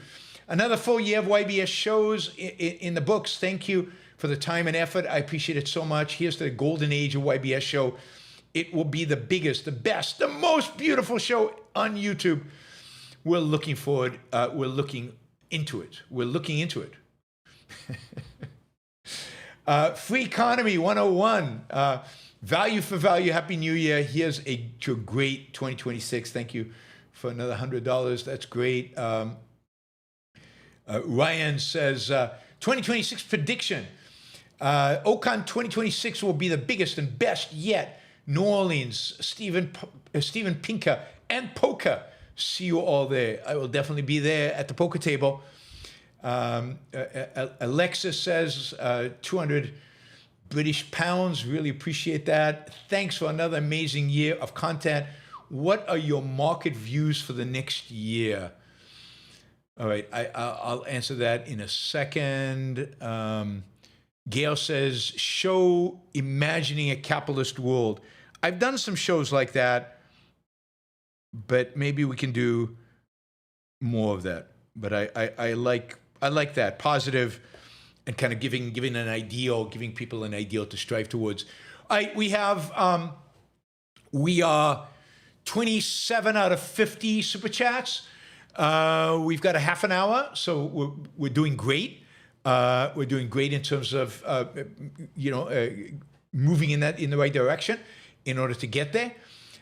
So I appreciate that. Let's see, Alexis, I will get to answer your question in a second. Let me just catch up here. Ryan has a list of shows to do. I'll take that up in a minute. Just Call Me Zeph says, thank you for inspiring, and with your inspiration, I look forward to being able to increase my contribution in the future. That'd be great. It'd be great, not because I get the contribution, but because you will be able to afford to do more, because your life, you will materially be far better off. Michael Dale says, even when you rant, you don't exaggerate. Thanks for being a sane voice for the news. All the best in 2026. $200. Really, really appreciate that. We have passed the halfway mark, guys. We have made the halfway mark already. So now everything we do is going towards achieving the actual goal. We passed the halfway mark in just under an hour and a half, which is pretty spectacular, pretty amazing. So thank you to all of you. We'll get to those ideas in a minute. Matthew says, Happy New Year, and thank you for all you do. I appreciate that, Matthew. And Mary Aline, thank you, Mary Aline, $100. You on your news coverage and analysis are the best anywhere. Thank you so much. Thank you, Mary Aline. I really, really appreciate that. It took me, 3 years to figure out how to say Mary Aline. I used to butcher her name for years, but we finally got it right, and I'm happy about that. I'm still working on some of your other names. Some of you guys, I'm still butchering your names. I'm hoping to fix that over the years, over time. That'll get done. All right. So we have officially passed the halfway mark, and we're into the second half. We're getting very close to the $8,000 mark, but we've got. We're getting closer and closer as we go. Parker Jew, another $50 sticker. Thank you. I remember you did a $50 sticker an hour ago or so. So thank you. I appreciate that. All right, let me just take Alexis in terms of the markets. God, I mean, if I knew, I would be super rich. I mean, I'd be way past my FU money if I could time the market. I am terrible at timing the markets. Anything I say, please take with a significant grain of salt. What is likely to happen over the next year that could affect markets? One, interest rates are coming down. Interest rates are coming down. That's pretty much guaranteed, given that Trump is going to appoint a new Federal Reserve chairman. And Trump has basically made it a condition for whoever it's going to be that he lower interest rates. So it's very, very, very likely that interest rates are coming down next year. It's in the Fed minutes. They're even predicting it. How much is hard to tell, but you're going to see interest rates come down. As I've said many, many times on the show, and as you should know by now, all else held constant, which it never is, but we still, to simplify, when interest rates go down, asset prices go up. Everything else goes up. Any income producing asset, its value goes up. So you can expect stocks to go up, and bonds will go up as interest rates decline, commercial real estate is likely to go up in value as interest rates decline. Now, of course, that's all else held constant. So interest rates going down is definitely bullish on for stocks and for other financial assets. On the other flip side of that, consumer prices, I expect, are still going to keep going up. How much is hard to tell, but I don't think they're going to change much from where they are today. So somewhere close to 3%. Now, it could be that everybody just gets used to that and nobody worries about it. And even though interest rates are going to come down into really negative territory from a real rate perspective, think if interest rates go below 3 and inflation is 3, then basically you're getting 0 for your money on a inflation adjusted. Again, we're talking about price inflation adjusted basis. It would still be true that asset prices will go up. The flip side of that is the possibility of recession. Now, as I think I've told you many times, I've been predicting recessions for years now, and they don't happen. The American economy is unbelievably resilient, unbelievably flexible, unbelievably able to deal with even the most irrational policy possible, like tariffs. Supply chains adjust.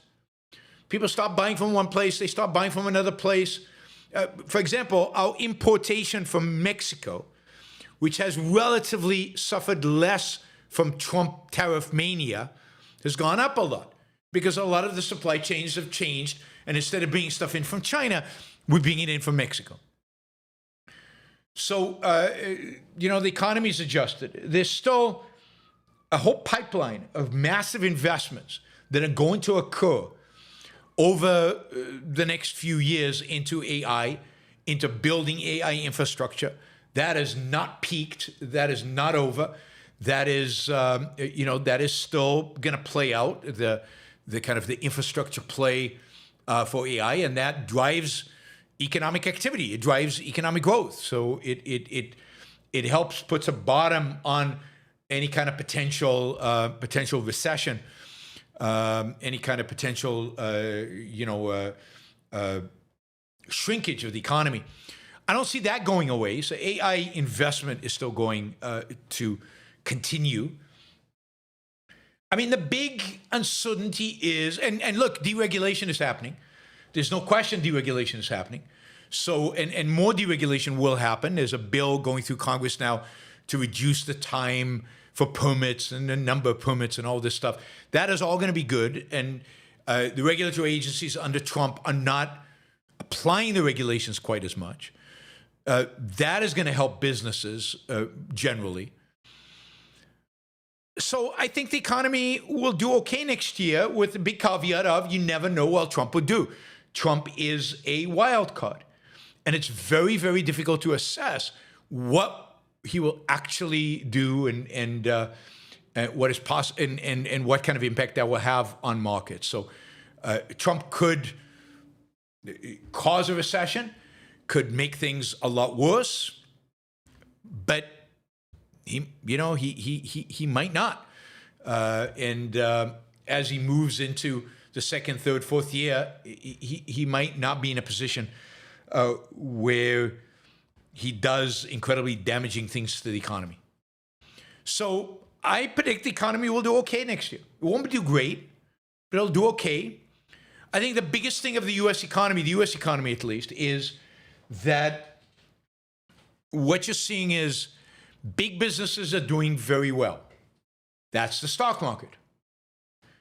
And yet, if you look at small to medium-sized businesses, they're the ones struggling. And that's why employment is not doing great. So bankruptcies in 2025 were at really one of the highest levels in the last a few years. And they're at that high level because Let me just see if I can get you that. Yeah, I mean, because, so 717 companies filed for bankruptcy through November, right?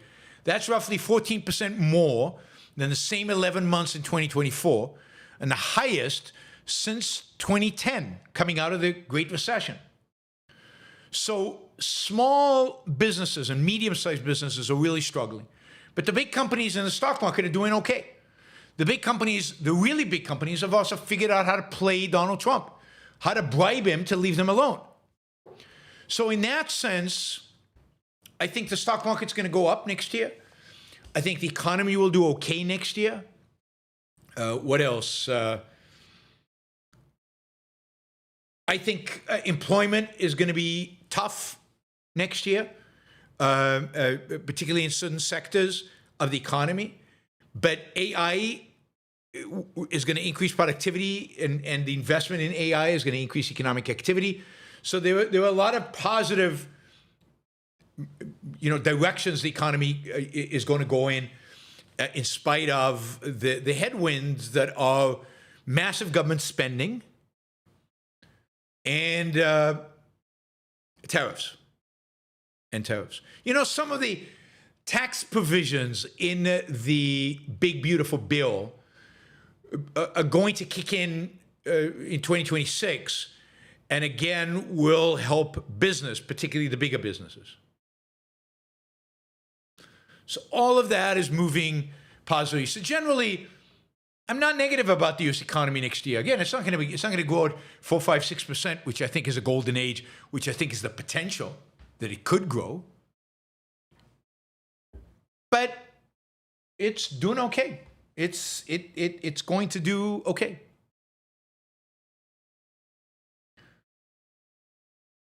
Other financial markets. I can't imagine gold not declining next year. So I'm going to predict gold goes down. Not a lot, but stabilizes or goes down a little bit. I don't know about silver, because silver, there's a added dimension of real demand. I think that, who knows what happens with Bitcoin, but Bitcoin's struggling right now to break out of kind of a band underneath 90,000. And even today, I'm just looking quickly at Bitcoin. Yeah, it's at 87. It went up to 89. It's over the last 1 month, it's been between 84 and 93, and it keeps bouncing around in that range. I don't know where it goes from here. I would not be surprised at all if Bitcoin was lower than it is right now. And I would also not be surprised or shocked that Bitcoin was dramatically higher than it is right now. So that doesn't help you. In terms of long-term rates, I think 10 and 30-year are going to be stickier, while the Fed will lower short-term rates. I don't know that they'll be able to really get those longer rates down, given the amount of debt that the U.S. government has, given the prospects for price inflation in the future. I think that the 10-year and the 30-year are going to stay elevated in spite of short-term rates going down. So that's my market prognosis for what it's worth. Probably not a lot. But Alexis, if you make a lot of money trading off of my predictions, then please consider coming back next year with a large contribution for the Yaron Brook Show. I'm kidding, but yeah. All right, I see a bunch of you have done super chats since I started answering that question. So let me go back and figure out who I had. Yes, okay. Nature Observer, $200 American dollars, 280 Canadian dollars. Thank you. Happy New Year. Keep up the good work. Thank you. Andrew has a question. Mark, $100, has a question. So I'll take that soon.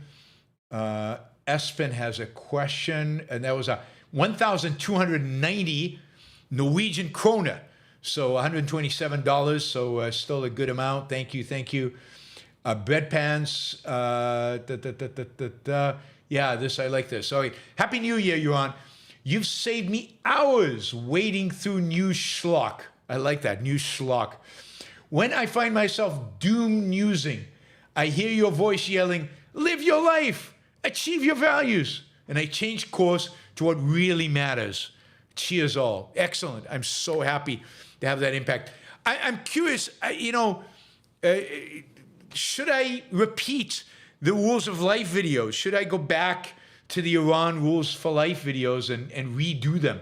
Right? I feel like I'm repeating myself, but maybe that repetition will get to some new people, and maybe you don't mind the repetition. I don't know. All right, Roland, thank you. 200 Swiss francs, that's $250. Thank you. Really appreciate that. Andrew has a question. Let's go over here. I think I did the Gail one. Thank you, Gail. Those ideas, we'll get to those.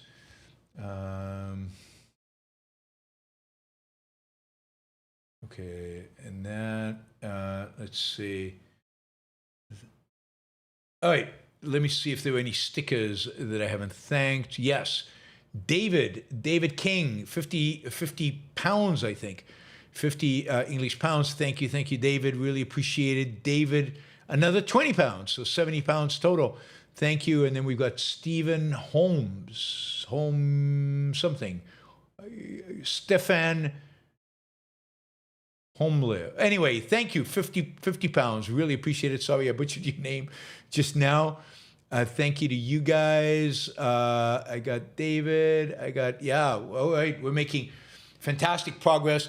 We're now under 6,000 to go.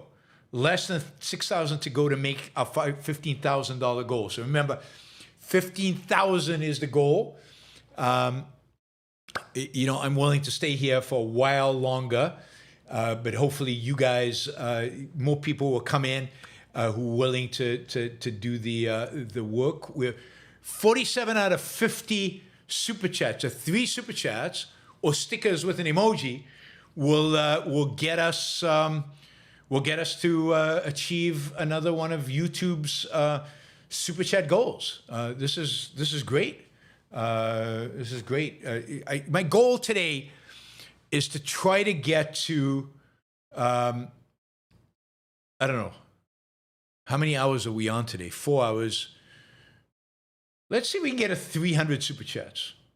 Just 300 individual super chats. I think right now we're at we're at 100 and let's call it 120, and we'll go from there. I think I missed about 20 super chats in between there. But what does it mean, come on, people? Oh, come on, people. Hey, people out there, come on. That's what it means. Okay. Thank you, Nick, for inspiring people to come on. Jacob, thank you for the sticker. Really appreciate it. Also, the stickers without the emojis.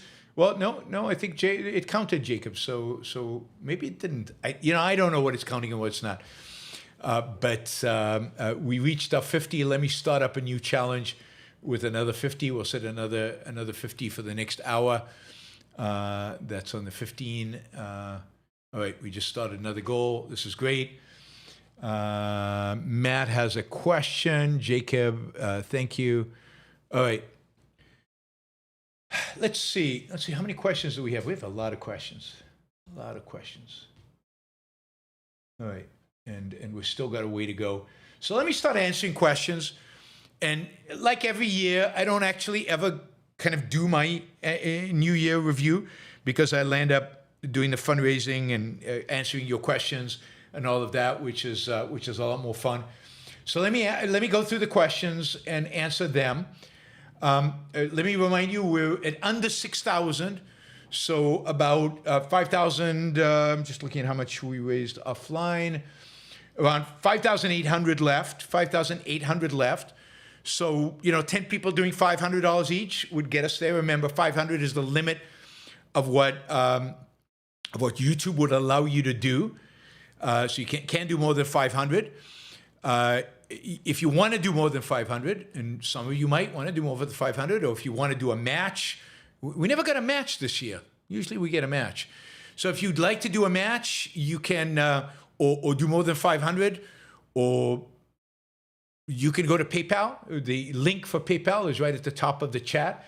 If you're on Twitter, or if you're on Facebook, come on over to YouTube. It's much more fun over here on the chat, and you can also support the show over here, whereas you can't do it on YouTube or on Facebook. But yes, if anybody's like on Facebook, on Twitter, if you want to put in the PayPal link on Twitter and on YouTube, and if you want to post that we're on live right now and encourage people to come and join us, that would be really, really, really great. And so that would be fantastic.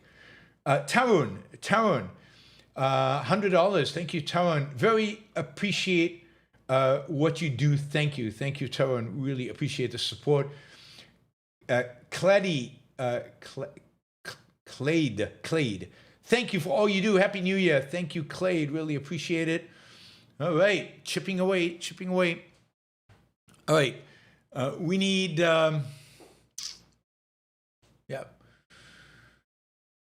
We need 57 more people to do $100 each.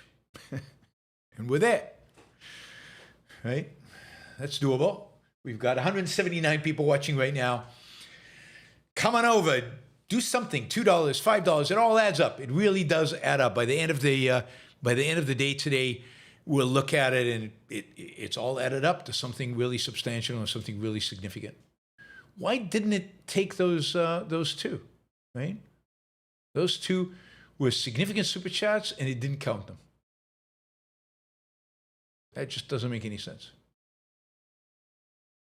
All right. The super chat counter doesn't work very well. I have no idea. The dollar amount counts every dollar at an exchange rate favorable to me, not so much to YouTube. So it will actually be a little less. But the counter works great because of Miroslav. Miroslav, who's on here, I should thank Miroslav for all the work he's done and does to moderate the chat, to create, what is that channel, the challenge on something.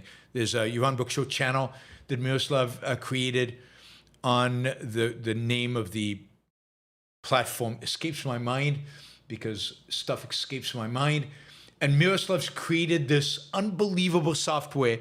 I mean, basically a web page that I have that keeps track of all the super chat dollars and keeps track of all the questions. In addition, I used to do copy paste, couldn't keep track of how much money was coming in. Discord, and he's got a Discord channel. There's a Discord Yaron Brook Show channel that Miroslav has created. He just posted up on top the PayPal thing. So Miroslav, thank you for everything you do. There's the Miroslav link to the Discord channel. Thank you for all you do to support the Yaron Brook Show. Really, really appreciate everything you've done in 2025 and, of course, the years before 2025. All right, let's jump in with some of your questions. We've got I Like Ike for $100, right? And don't forget, we've got 10 minutes. Let's try to get to only $5,000 left in the next 8 minutes. So that would mean raising $861 in 11 minutes. $861 in 11 minutes. Actually, less than that, because as I said, we got two. Yeah, no, that's right. Let's try to get 861. That'll leave only 5,000 left for the final 2 hours of the show, right? So we will have raised, if we can do that, we will have raised 2/3 of the amount. 2/3 of the amount in 2 hours. So we need $861 in the next 11 minutes. I don't know if that's possible. I'll leave it in your hands. All right. By the way, Jacob, thank you for the contributions on PayPal. I appreciate that. All right. I Like Ike for $100. Why is the Israeli-Palestinian issue easy? every time I tried to discuss it, I met with a lot of emotionalism, evasion, and ignorance. What is the best argument for why Israel's actions in the Gaza war recently are morally justified? Thank you for all that you do. So why is it easy? I mean, it's easy for one main reason. Now, it's easy if you're honest. It's easy if you're willing to open your eyes and look. It's easy if you're willing to actually engage with actual reality. Then it's easy. And what does that mean? If you look at Israel, and if your standard at all is, human life, it's civilization, it's success and prosperity for human beings, it's health and wealth and just a good life and the opportunity to live a good life.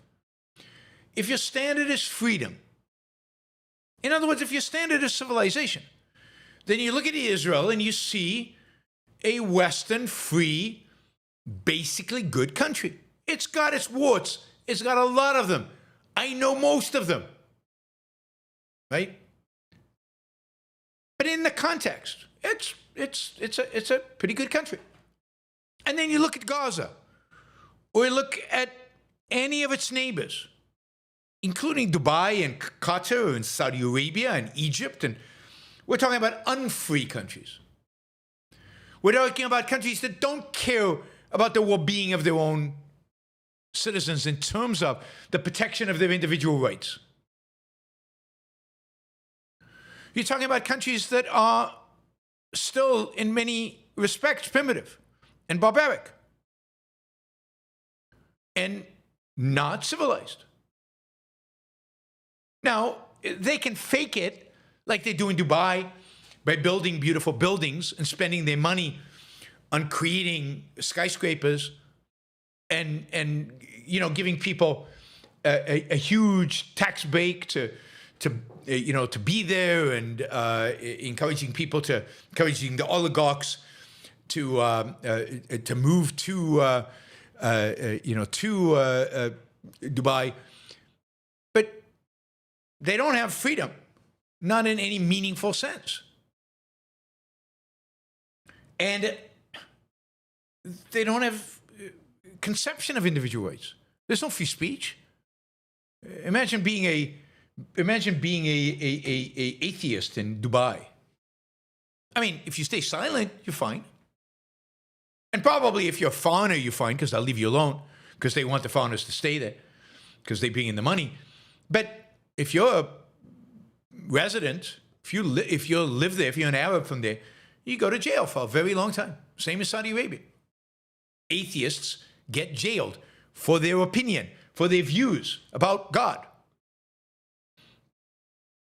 So if you just compare that, and if you look at the Palestinians, you look at the Palestinian Authority, if you look at Hamas, if you look at how they live, if you look at their value system, if you look at what they care about, if you look at how they raise their kids and raise them to be suicide bombers, there's just no comparison. One's a good country and one's a bad country.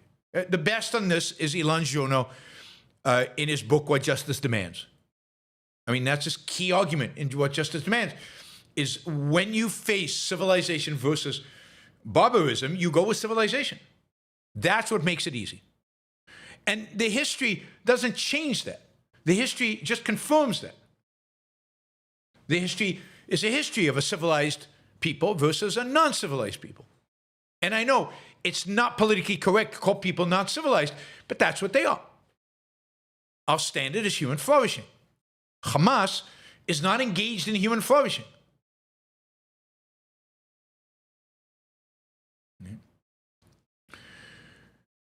All right, I'll get to the rest of your question in a second. Let's see. Thank you, Carolina. Really appreciate that. And then we've got Cook. I think that's Cook. Maybe K1RK. Thank you for your work and being one of the few voices of reason and freedom. I appreciate that. Thank you, Cook. And then we've got a number of other contributors, and we'll get to them. They're all asking questions. We still have $610. I'm probably asking for the impossible, but we have 5 minutes. 5 minutes, 610. If somebody wanted to do a $500 but was waiting for the right moment to do it, now's the time. Or if somebody wanted to do 110, or if somebody wanted to do 250, now's the time to do it to get us to the beyond the 5,000 mark, and 2/3 of the way to our final goal. That would be huge, humongous, fantastic. So please consider doing it now. All right, let's see. The counter is kind of, I don't know, sometimes it counts and sometimes it doesn't. All right, here they come.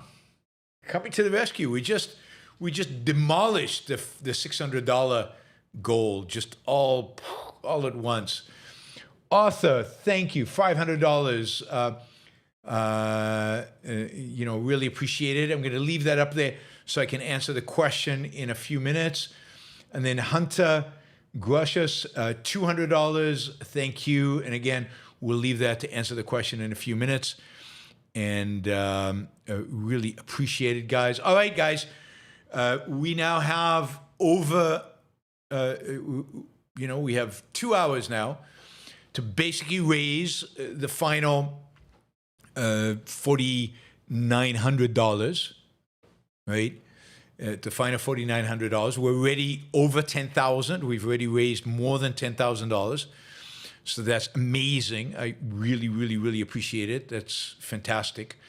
And that's not even counting yet the money that we've raised on PayPal. Of course, there's no reason to stop at 15,000, right? So don't worry about there being an upper bound. My stretch goal, and I might stop if we reach the stretch goal, is 20,000. That's a stretch goal, and we're halfway there, and we're half the time that I've said I dedicated to this. So, we will see. For those of you, I mean, I think that I have the best, most committed, most supportive listeners in all of YouTube.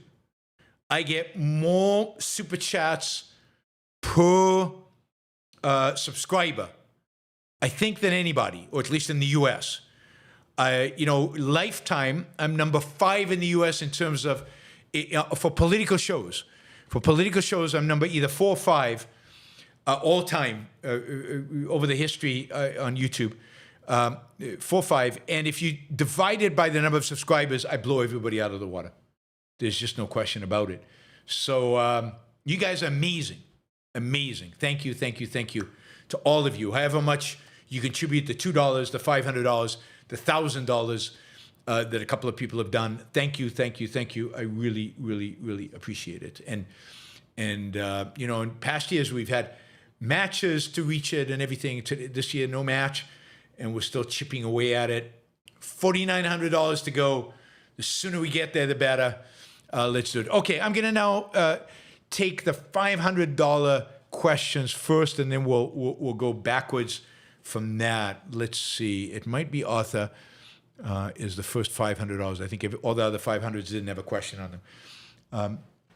All right, $500. Arthur says, thank you, Yaron. Would love to hear your thoughts on AI's impact on productivity in 2026 and beyond.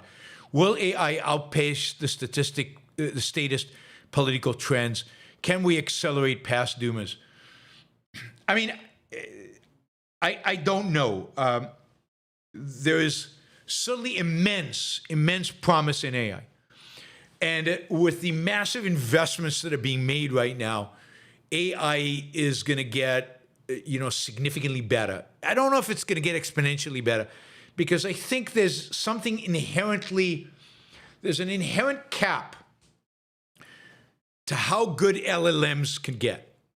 LLMs are great and they can do a lot, but there's only so much, you can do by manipulating words. This is why I don't think, all these people thinking that, computers are going to compete with human beings and all this stuff. Not really, not anytime soon, not as long as, AI is LLMs. But LLMs are going to contribute a lot to increased productivity. So for example, we're already seeing that in software. LLMs are making writing software significantly easier, faster, more effective, more efficient. And that is increasing the productivity of software engineers. And that means there can be more done faster. And I think that is already happening. And that's only going to accelerate. The tools are only going to get better to do that. We're still kind of waiting for the big breakthroughs to happen, but they happen very slowly and then all at once, I think. In things like the medical space,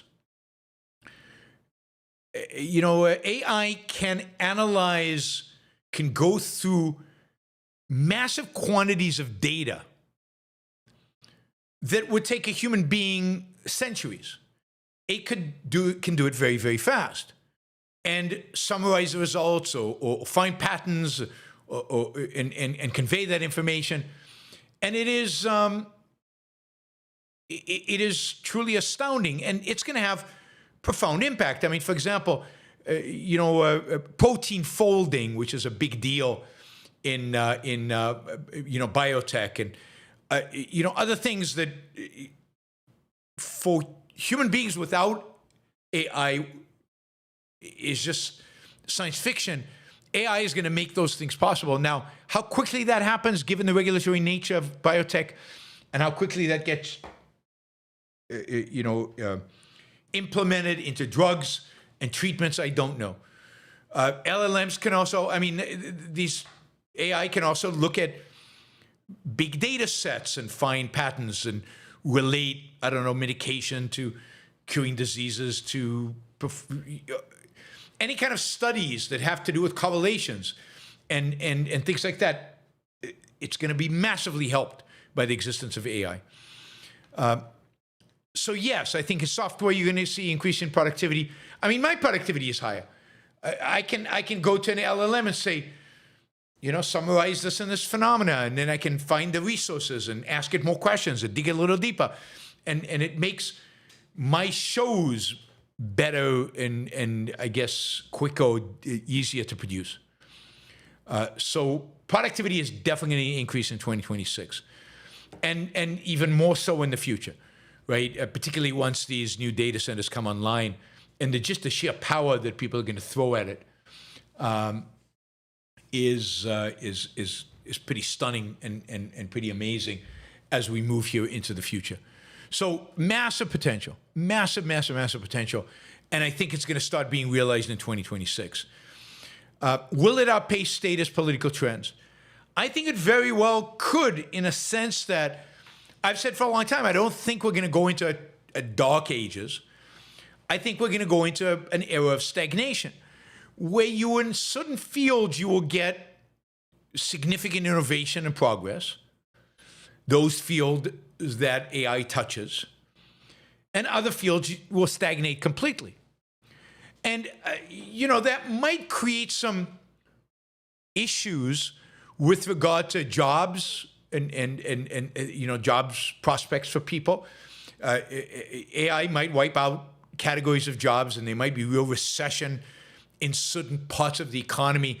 Other parts will accelerate in terms of prosperity. So you're going to see more of this, I wouldn't call it inequality, but more of this divergence between tech and the rest, which you already see in the market, in the stock market. And places where you can apply AI will increase productivity and become significantly better. And this is kind of a longer term, 5-10 year trend. Places that don't, you might see real stagnation. And you might see unemployment increase, not because capitalism can't deal with it, but because we don't have capitalism. And as a consequence, labor markets are not dynamic enough, fluid enough. There's not enough entrepreneurial activity to actually create enough jobs to soak up all the people who are going to be let go because of the introduction of AI. All right. SRF says, Happy New Year. Thank you. And Happy New Year to you too. Jerry says, I wish I could do more, but here's another $20 for the second half. Thank you, Jerry. Really appreciate that. Yeah, I mean, if everybody did exactly what they did the first half and the second half, we'd be done. RP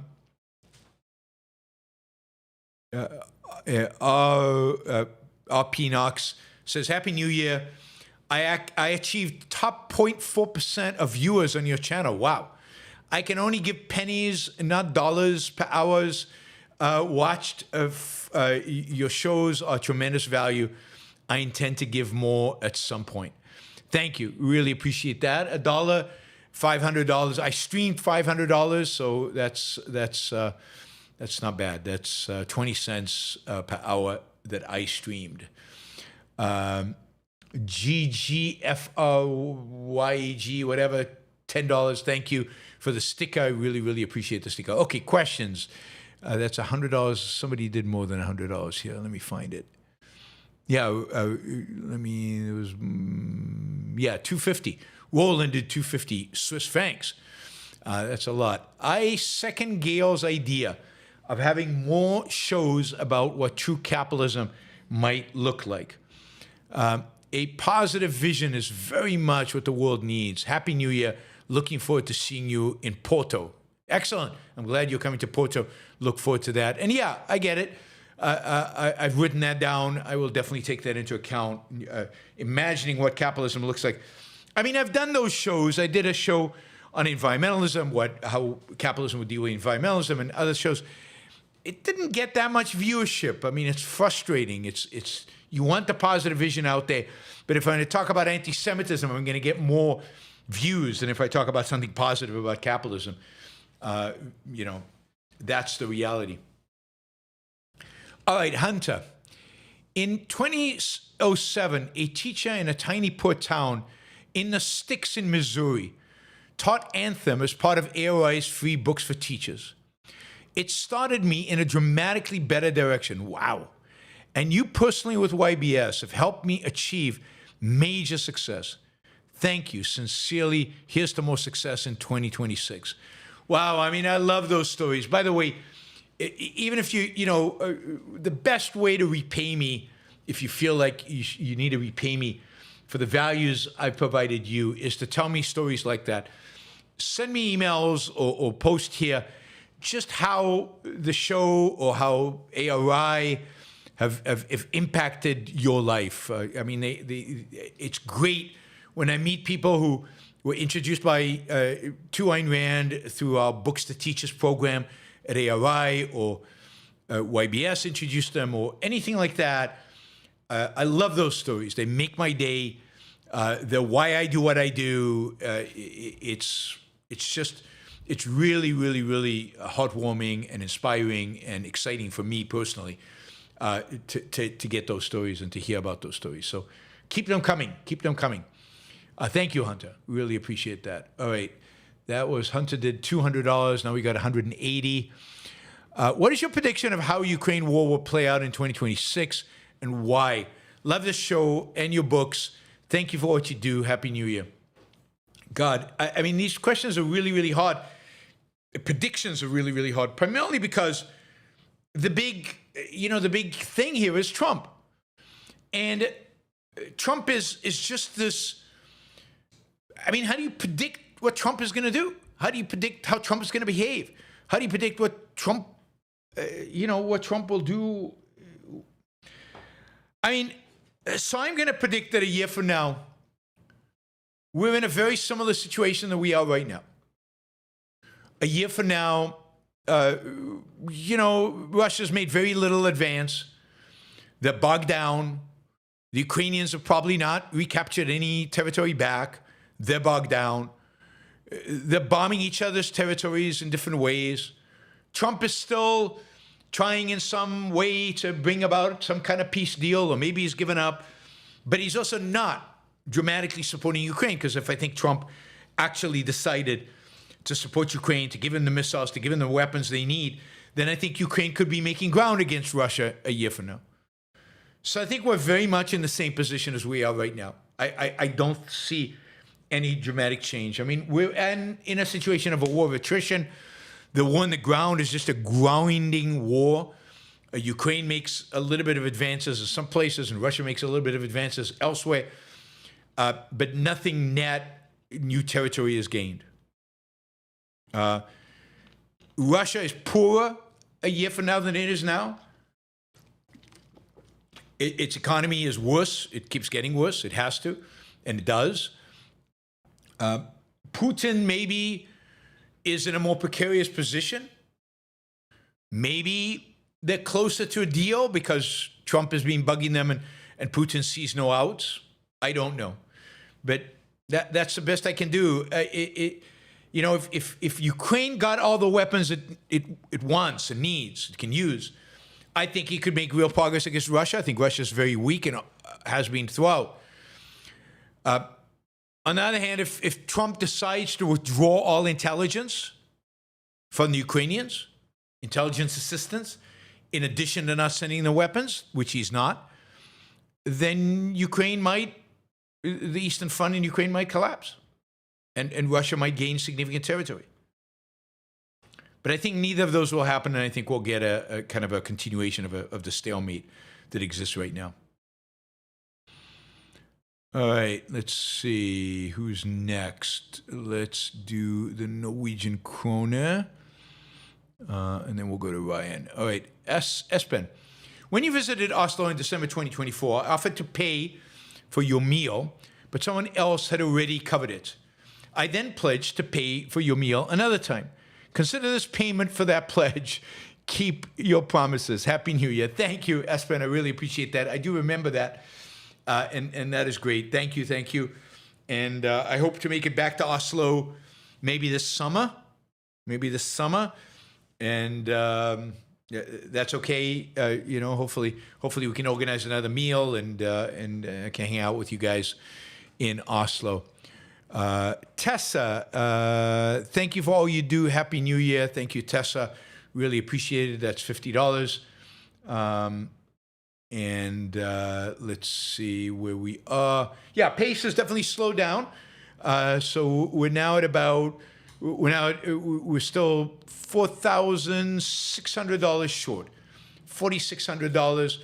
We're well over 10,000, heading towards 10.5. So keep it coming. Again, as I mentioned, not going to make it unless some of our whales out there are willing to do a $500 YouTube chunk, we'll call it, to really chip away at this very, very, very aggressive goal.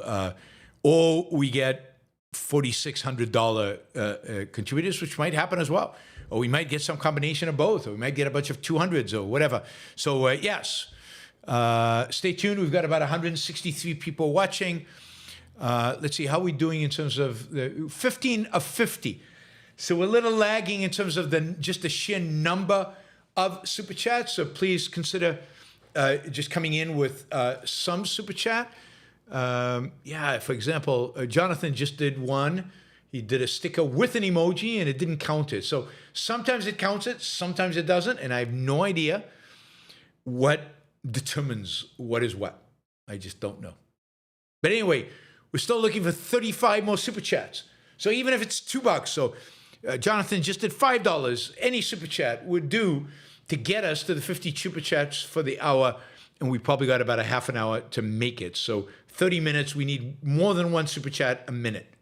More than one super chat a minute. All right, let's see. Ryan says, shows to do. One way to expand your reach is to do dedicated shows analyzing videos from the biggest names in the culture. I know you do this occasionally and have trouble avoiding long rants. However, I think that if you polish this format, you can get more exposure. Yeah, I agree. I And I'll repeat what I've said in the past.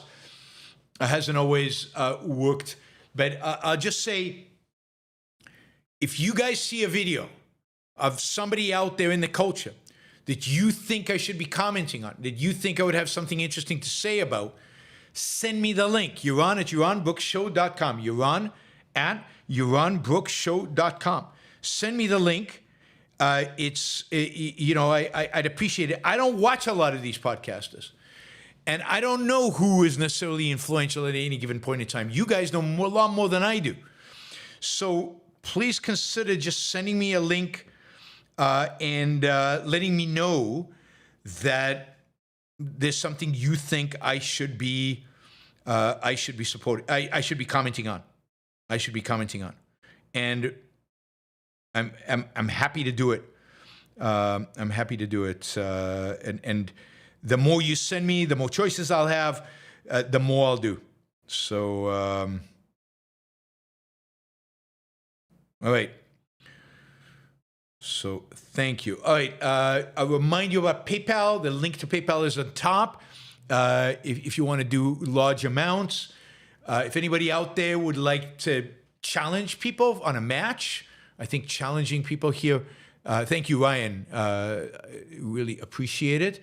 Matches really work. Just like when I tell people there's 50 to go. You know, people get excited and they want to participate. So if anybody wants to participate in a match, you can do that. You can let me know in a super chat that you'll do a match.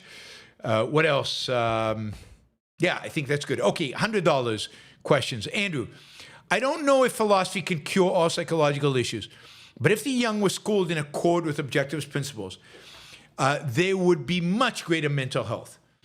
That is, integrating the principle of existence would largely cure the modern scourge of narcissism. Yes, I think there's no doubt. There's no doubt that if our educational system was better, if people were taught how to think, use their mind, if they were taught how to think and use their mind, then the irrationality would be, much dramatically reduced. The narcissism, the hedonism, certainly the nihilism would all be reduced. The key is education, and if we could get kids just to be taught how to think with good content and taught history and what's really happened in the world, that would change everything. That would change the world. That is what changes the world. Thank you, Andrew. All right, Ryan says, for another $100, thank you, Ryan. In 2026, he says, sending Yaron links for shows every week. He says, I'm on it. Excellent. So if anybody else wants to be on it as well, go for it. It'll be great. Send me links, and I'll do the commenting. Adam, I haven't seen Adam in a long time. Adam is here. Excellent. Adam says, Happy New Year, Yaron. I'll contribute more later, but for now, I want to add Rand's quote that influenced me most this year. Quote, in any compromise between food and poison, it's only death that can win. Yes, I know a little bit about Adam's context, and that is a powerful quote, and it's a quote that you can apply and implement in your own life to great effect, to avoid compromising on virtues, on what's important, on what's valuable in life. So thank you, Adam. Really, really appreciate that. Let's see. Thank you for the $100. And let's see, we've got WCZN. Happy New Year's, Yaron. Onwards and upwards. Thank you for all that you do. I appreciate that. WCZN for 50 New Zealand dollars. We're getting them from all over the world, which is fantastic. Let's see. Exit's already done, quite a bit. So $100. This is from Robert Fowler, formerly called RDF. YouTube decided to change me to exit 1254 for some reason. Thank you, Robert. Really appreciate it. You'll have to. I apologize in advance that I won't remember every time I see XIT that is really Robert. But I really, really appreciate it, and thank you. And yeah, we're very close to getting below the 4,000. Actually, we are below the 4,000 because Troy has showed up, as he always does. Troy, thank you. Troy with 500 Australian dollars. Happy New Year. Thank you for your work this past year, and looking forward to the next. You constantly change lives and save minds. Also, PayPal, $200. Thank you. Really appreciate that. So that rounds it up to just over $500 US with the PayPal. So greatly appreciate it. All right. Oh no, that wasn't. Let me just see. What is that? SD. It wasn't $200. It was $2,000. So Troy just did $2,000 on PayPal. Thank you. I mean, you do so much all year round. I really, really, really appreciate it. Thank you. That is amazing. And, we'll still have to get me out to Australia, and I'll have to buy you dinner. One of these days. Let's see. Thank you, Troy. So again, just counting PayPal, we're down to only needing $3,000 to make our $15,000 goal. Gary, thank you for the sticker. Let me see, where are we? Ooh, I'm losing. Let's see. I did Adam. Wait a minute. Okay. Let's see. Robert Fowler. Gary, thank you. Okay, we'll get to that question in a minute. Andy, thank you. Thank you for that. Andy says, thanks for all the videos. Troy, we thanked. Hamad 911, let's keep going towards the goal. Thank you, Hamad. Really appreciate that. We're really chipping away. Okay, Shazbat, $500. Please review Star Trek Original Series. Oh, I love original series. Good. Star Trek Original Series, Series 1, Episode 21. The Return of Archons, and one Star Trek Original Series episode of your choice. Thanks. Also, did you finish watching Andor? Yes. I thought I told you. I thought we talked about that. Yes. So I thought Andor started out, the second season, started out weak and really picked up. And I thought by the end it was really, really good. So I think it picked up maybe episode 3 and kept getting better, and by the end it was really good. So I really enjoyed it. But I was disappointed in the first 2 episodes. I thought they were pretty weak and divergent stories that didn't have anything really to do with the heart of it. All right, thank you, Shazbat. That helped a lot to get us to where we need to be. Parker J.U. at a third, I think this is a third $50, if I'm not mistaken. Sticker, thank you. Really appreciate that. Ori will get to that. Gail, thank you for the sticker.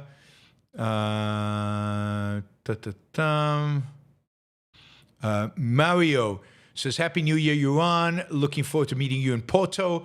Idea for a show, do something on the 250th anniversary of the signing of the Declaration. Yes, I mean, definitely we will do, as July approaches, we will do a bunch of stuff on the founding of America and its significance, and specifically in the Declaration of America, which is Declaration of Independence, which is my favorite political document of all time.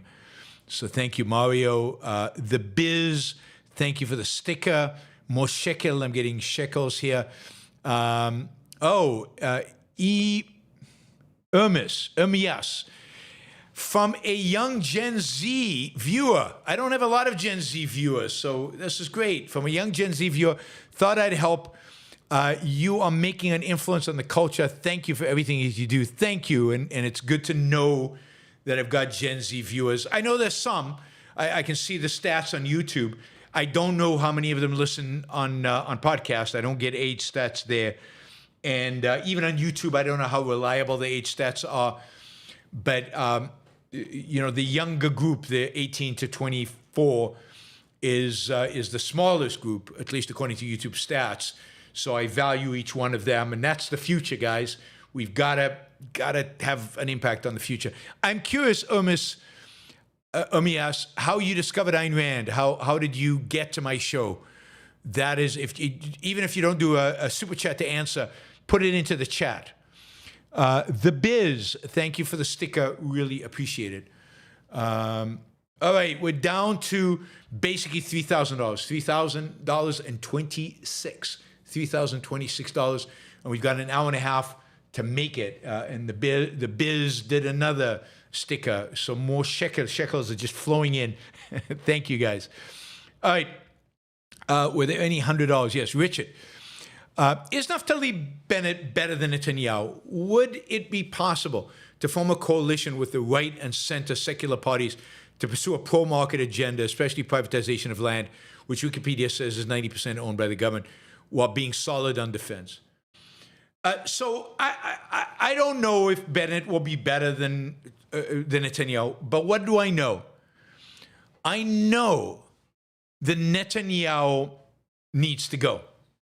I know because he was prime minister during October 7th and in the 15 years leading up to October 7th. I know it because he's been prime minister for the last 15 years or longer, and there's been very, very few market reforms. There were a lot more market reforms before him, before he was prime minister, when he was finance minister. So I don't see much of a downside in replacing him, and I think justice demands that he goes. In terms of could there be a coalition of right and center? Yes. Particularly if Netanyahu resigned and left the Likud, then there's definitely a center-right majority in Israel that could exclude the religious parties and implement liberal in the sense of free market policies, significant liberal policies in Israel. So it is all possible. Will it happen? Is hard to tell, and they would be solid on defense, absolutely. Will it happen? Netanyahu's not leaving, is one. Second, even if he leaves, will they have the guts, the courage to actually engage in significant free market reforms? Now, I'm not that worried about land. Land should be sold. More importantly, it should be freed up for development. Look, Hong Kong, 90+% of the land in Hong Kong is owned by the government.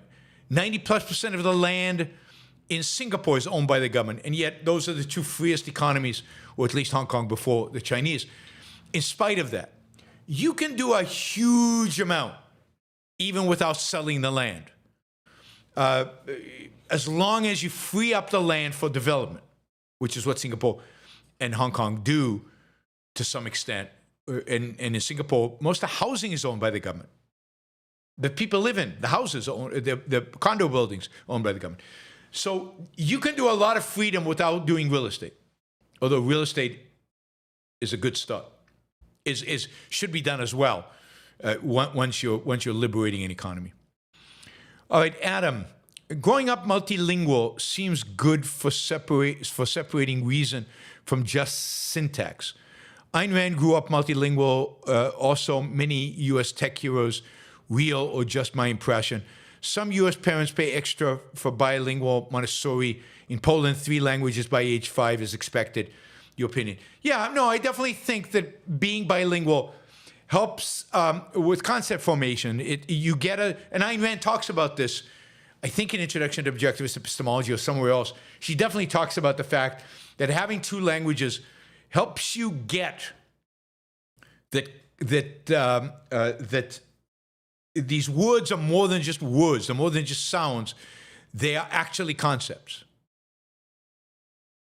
And because you get them, you get two different sounds that mean the same thing. Okay, so what is it? What's the meaning? You go to the meaning rather than just the syntax.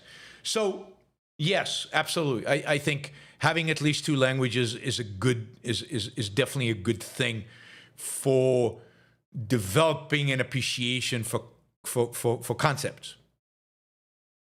And it's also good just in terms of the mind is working. It's comparing concepts. It's work, which is good. All right, let's see. Who else do we have here? All right, let's start with the 50s. I like Ike. How does one best think about understanding and apply the trader principle to relationships, especially romantic relationships? Thank you. Well, I mean, the fundamental there is that you can't expect to have a healthy relationship that's one-sided. That is, you can't expect to have a healthy relationship where one party is a giver and the other is, in a sense, a taker. Where, and that could be emotionally, giver-taker. It can be, existentially in terms of actions in the world out there. It can be in sex. It can be in a lot of different aspects, in every aspect of your life.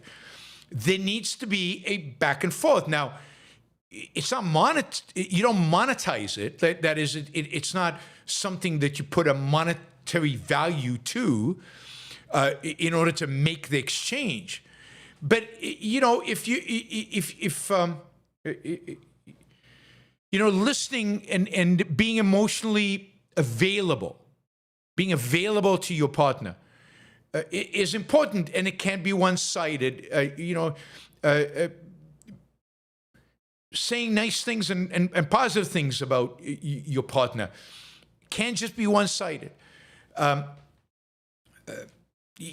then it goes all the way to doing chores in the house and having some kind of division of labor around the house, and having some kind of division of labor in terms of bringing in the income, and having some kind of division of labor around raising kids. And all of that has to be thought of as a trade, not I take out the garbage so you do the dishwasher, but that there's some kind of equilibrium that doesn't have to be monetarily adjudicated, but there has to be a sense that, yeah, this is a relationship of equals, and it's fundamentally about value for value, win-win. Everything we do is win-win.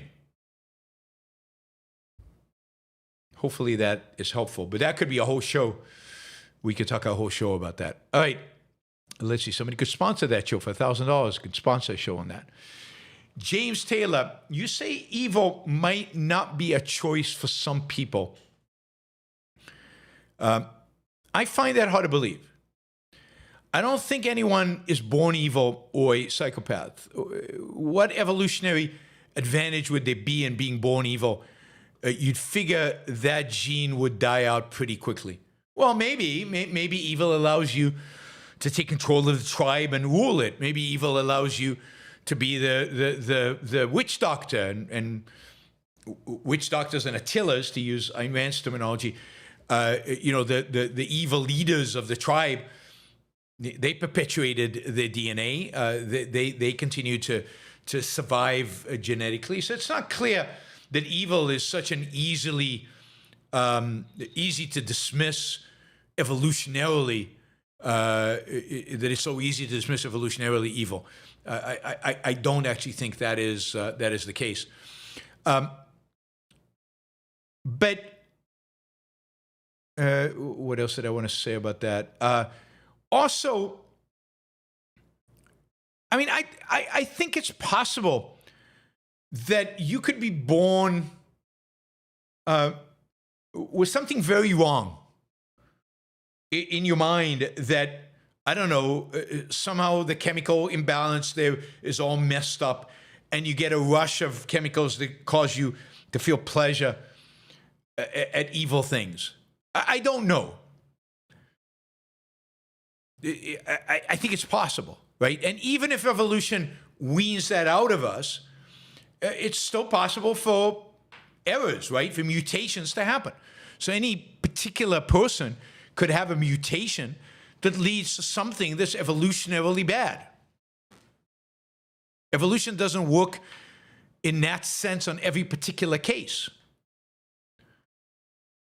So, look, I don't think most evil is, I think most evil is at some level chosen by default because people, choose not to think and evade.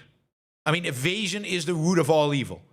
So the choice to evade, the choice not to think, that is almost all evil. And it could be done, by the way, at a very young age where you don't even know that you made that choice as an adult. And it's very hard to come back from. All right, some more $50 questions. Not your average algorithm. If things keep going the way they're going, I think Trump and MAGA will be extremely unpopular by the end of this term, and J.D. Vance will have no chance. Have an incredible new year. You've changed my life. We will win. Semper in Florida. Thank you. Really appreciate that. And I think there's a good chance that you're right. I think J.D. Vance probably doesn't win because people are fed up with Trump by the time we get to that point. All right, I see more super chats are coming. Let me see, what's the timer like? We've got 7 more super chats. I think in the next 8 minutes, we need 7 super chats. 7 super chats in 8 minutes. We should be able to do that. 1 a minute. 1 super chat a minute, could be any amount. Let's get to that 50 goal. And then we can re-examine where we need to be in terms of the dollar amount for the next hour and 20 minutes. It's still going to be ambitious, right? Anytime we're talking about thousands of dollars, it's ambitious, but it's a lot less than it was a couple of hours ago. All right, Mark. Oh, I skipped that. That's $100. Sorry, Mark. Mark says, do you follow or have any opinions as to if there's an overinvestment in AI by companies? So many have thrust a lot of money into the technology. Do you have any thought as to how it will play out? Not seeking investment advice, just your experienced observation. So here's my sense of what's going on there. I think the answer is yes. Now, note, most of the promised investment hasn't actually happened. So we will see how much of it actually gets done, actually happens. But my answer is yes. We have seen significant, we'll call it overinvestment. And here, what do I mean by overinvestment? Because it's more important to understand what I mean by overinvestment. What I mean by overinvestment is that the return on the investment, the profit made on this money invested, is going to be very low. On the other hand, I think that all of the AI centers that are being built, all the AI investment will be utilized ultimately. It's just that the investors themselves are not going to reap a huge financial reward from it. The rest of us will reap the reward from the existence of AI at a very high level down the road, when it all comes into reality, when it matures. Here's an analogy. It's not it's not a bad analogy, I think. There was a massive, you could argue, overinvestment in fiber optic cable in the 1990s. Everybody was laying fiber optics across the country in the 1990s. And and you couldn't even imagine that would be used. And indeed, much of the fiber optics, so the people laying it didn't make a good return on investment for laying it. But the reality is that about 10 years later, suddenly all that fiber optics was indeed in use, even though you couldn't imagine how. Maybe it was more than 10 years, maybe it was 15, 20 years, because of Netflix. Netflix suddenly made that fiber optics seemed like there wasn't enough of it, even though it was plentiful, right? Because fiber optics used up so much bandwidth. So much bandwidth. I think the same thing will happen with AI. The investors might not see a return, but it will all be used up, and we will all benefit from it, just like all the consumers of Netflix benefited from the fact that all that fiber optics was laid down in the 90s. So it's overinvestment in infrastructure. It's not the worst type of overinvestment. It's actually quite good because you ultimately use that infrastructure. Unless it's useless infrastructure, and I don't think in this case building more data centers is useless. All right, Tessa says, thanks all you do, Happy New Year. And let's see, what else do we have here? M, call me M. Thank you for everything that you do. Thank you, M.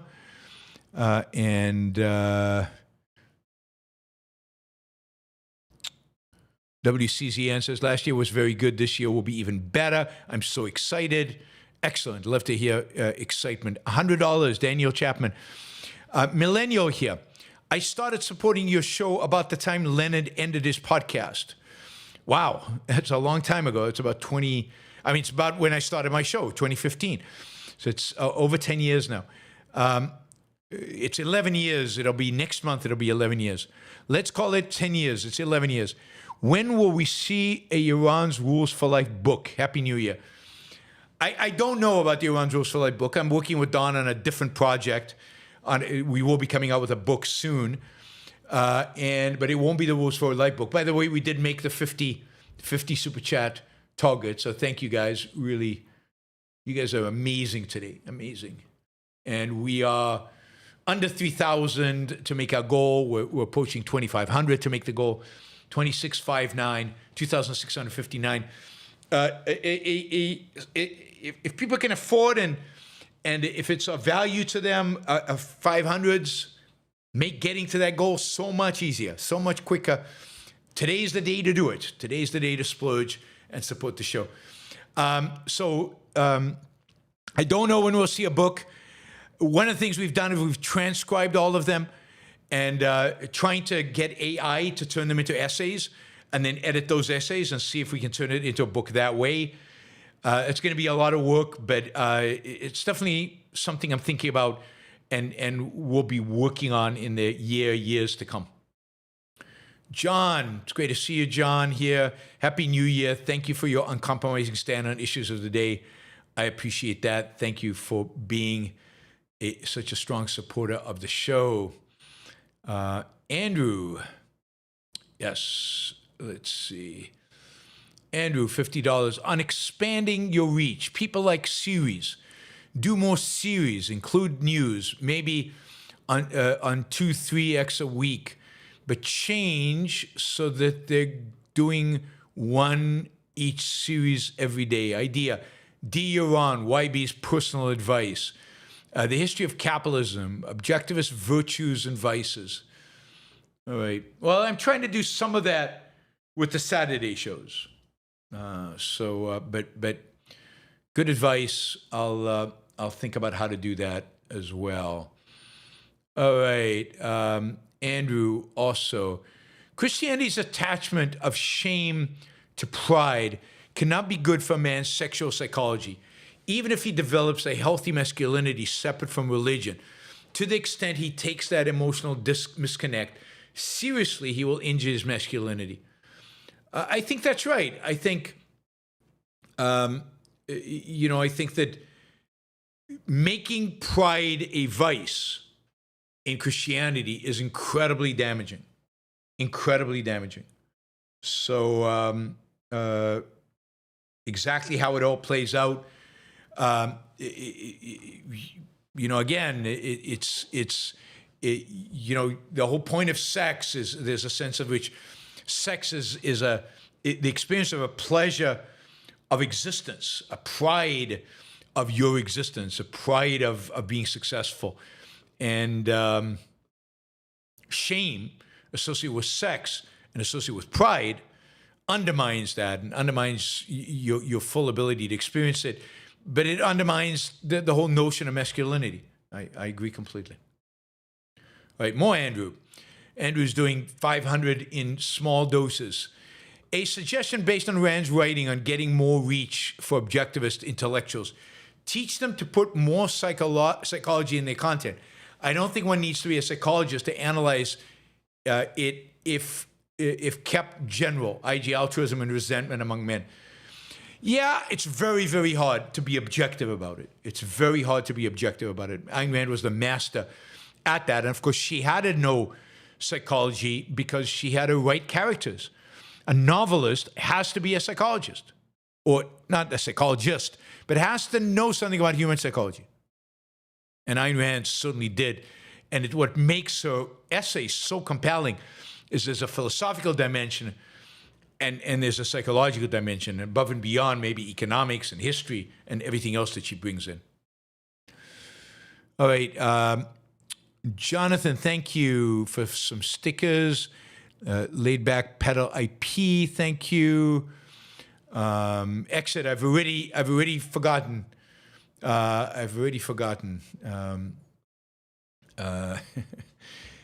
name. All right, who else did a sticker that I missed? Andrew says, reality is cool. Thank you, Andrew. All right, let's go back to our $50 questions.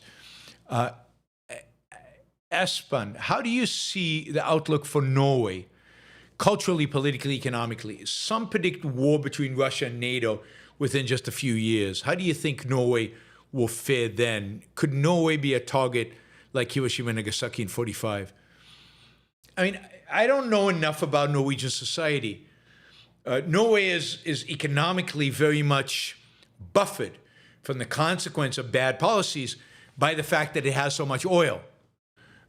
So Norway's oil reserves are definitely a buffer that protects it from economic downturns. But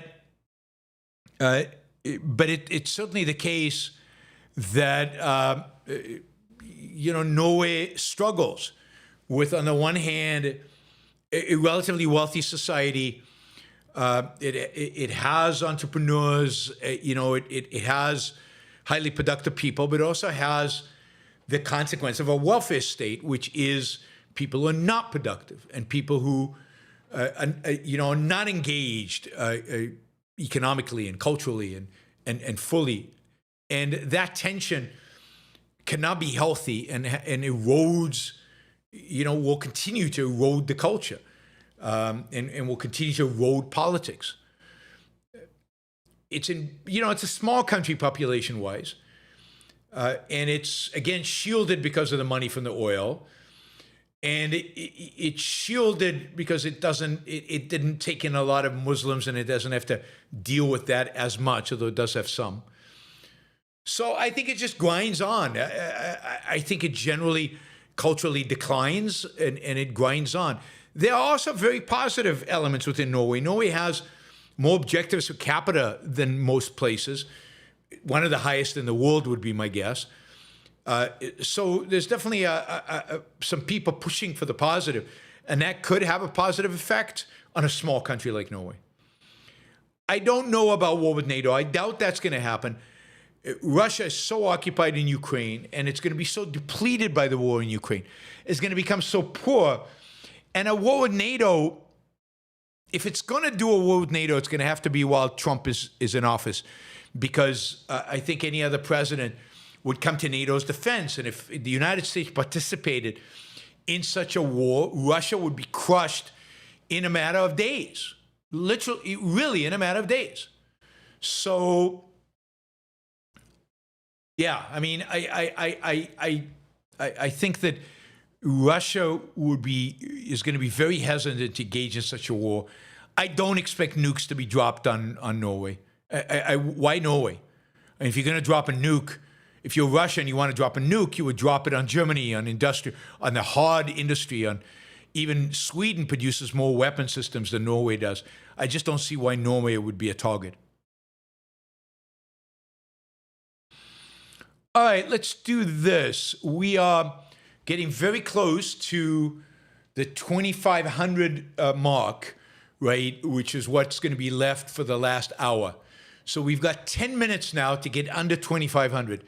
2,500 is what we raised in this last hour. It wasn't easy, and it's going to be a challenge to make the last hour get the 2,500 so we can make the 15,000. We're going to be pushing it, right? So let's at least get $59 in the next 10 minutes so we can be under 2,500. Let's make sure that of the 5,000 we had left to raise, we raised half this first hour, and we're going to raise half in the second hour, or this will be the fourth hour. But let's just leave 2,500 for that. So $59 is the challenge to raise in the next 9 minutes. 9 minutes to raise $59. You can do it stickers. You can do it in any form you really want. Super chats, a lot of small level of super chats, or a lot of small level of stickers work. So you can just do $2, $10, a few $10, and we're there. So jump in. We've got 155 people watching right now. Shouldn't be that hard to do the $59. I'm more worried about when am I going to finish answering all the questions. This is going to go over 4 hours.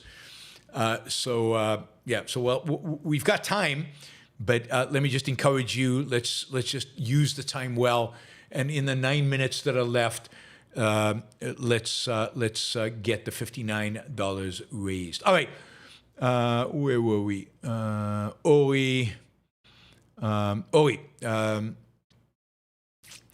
Happy New Year. Show ideas. Deep dive into topics you love, including history, art, great businessmen, new tech, structured videos with lots of images, maybe even higher graphic animator. People like visuals. There are many popular channels who do this. Yeah, I mean, it's good advice. I need to figure out how much to invest in the channel. And of course, as we do really, really well here, today, it'll be easier for me to invest in the future of the channel by doing stuff like that. Jiri, it's Jiri Kinko from the Czech Republic. Hey, Jiri. All the best to you in 2026, Yaron. Trade is great. Like with my iPhone, immense value for a very affordable price, incredible value and inspiration from the YBS for my modest, regular guy. Thank you. Really appreciate that. I hope that sometime in 2026 I'll make it out to the Czech Republic. Maybe we're working on something around that.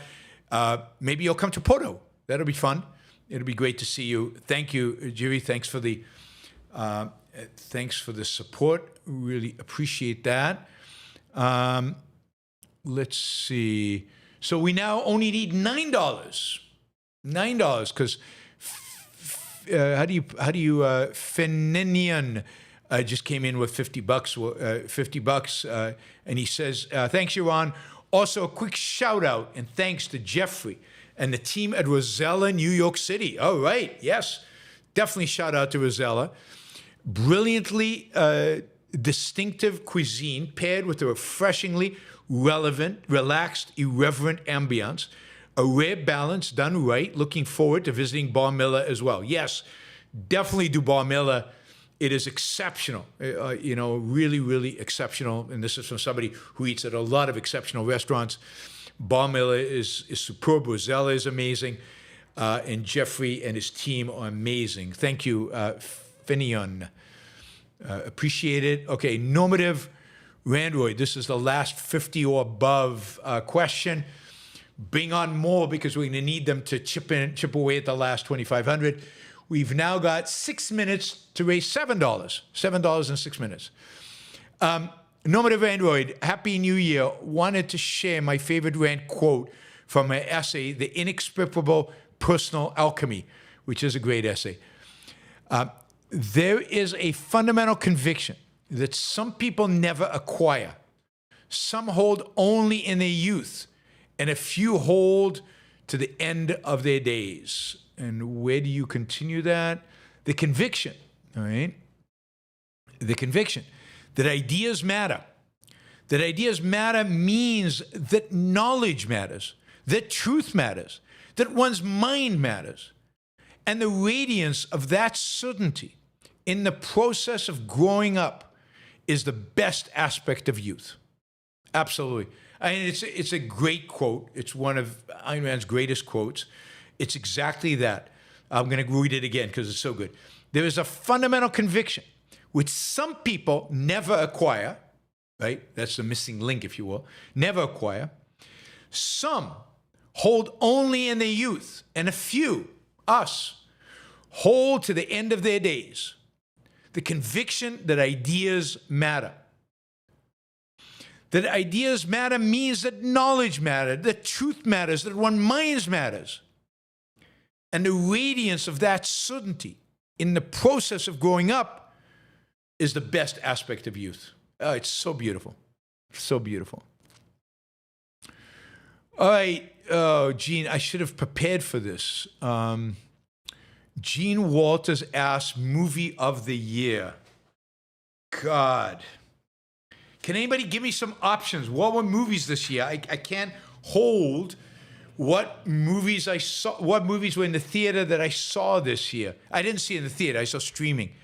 What were good movies that I really enjoyed this year in the movies? All right, I'm going to answer this. I'm going to see. Okay, let's do this. Best movies 2026. Let's see what the internet gives me, and if any of these movies, if I've seen them or if I think any of them are any good. Oh, I put 2026 instead of 2025. Anybody see good movies in 2025? Anybody want to chime in? I didn't see a lot of, I have to say, I didn't see a lot of movies this year. All right, here's Rotten Tomatoes, best movies of 2025.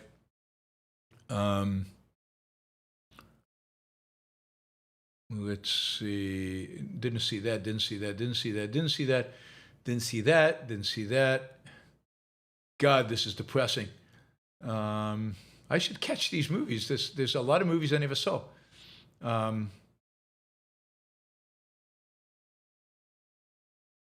Maybe, yeah. All right, I'm curious what you guys think are the best movies of 2025, and maybe I'll be able to pick something out of that.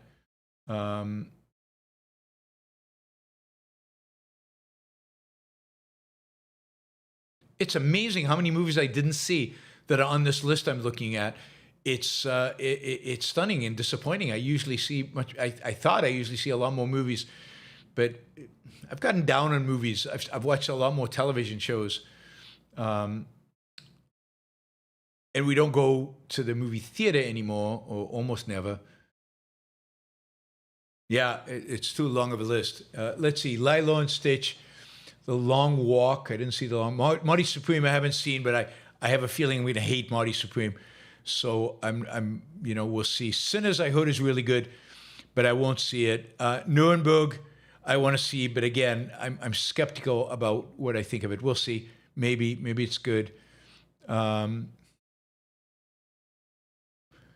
Yeah, I don't know. I'm not seeing, of all the movies people are mentioning here, I'm not seeing ones that. Okay, I owe you an answer, Gene. So I will try to get to you. Oh, Armin came in with $500. Armin, thank you. Really appreciate that. That goes a long way to getting us to where we need to be in an hour. So thank you, Armin. Appreciate it. All right.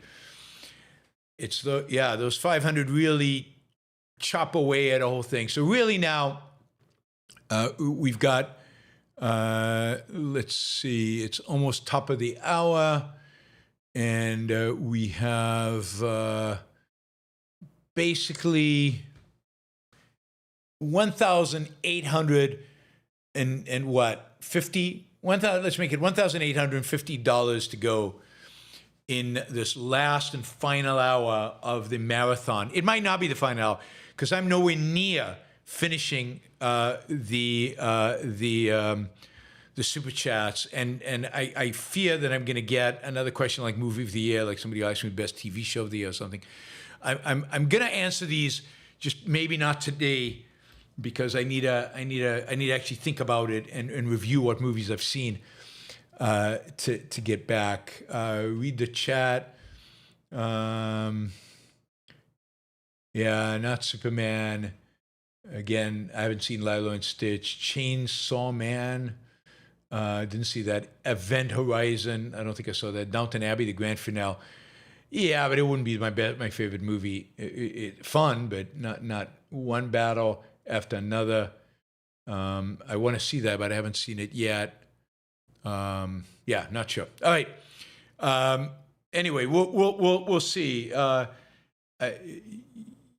just watched a movie that was pretty good this week, but again, I can't remember the name. That's a problem. I can't remember names, so I need a list of movies.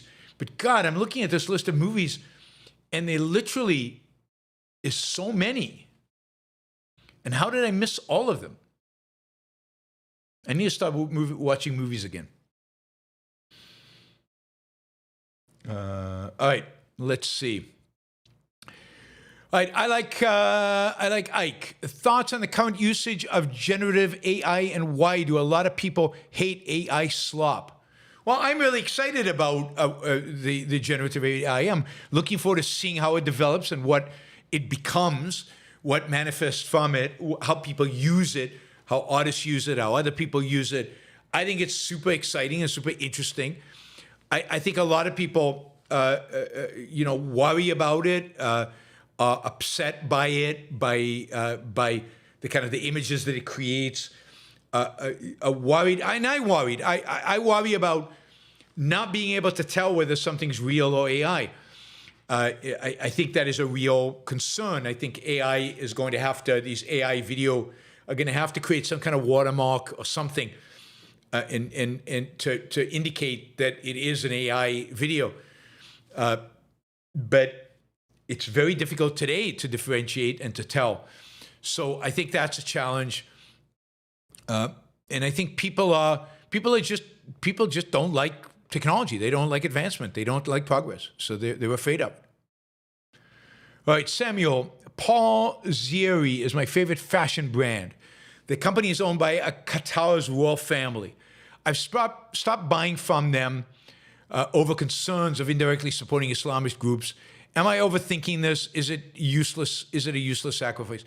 I mean, I think a lot of it depends on to what extent do you have alternatives? That is, to what extent is giving this up is really hurting your life, and to what extent is giving it up is you can find another brand that is not so compromised. And support and embrace it. If it really is that big of a difference, I don't know. I would really make an effort in life not to buy things from Qatar. And given that there are lots of other fashion brands, it's probably not that big of a trade-off. If it was the only one, then yeah, okay. Then you don't want it to be a sacrifice. You have to make that evaluation. How big of a deal is it, indeed?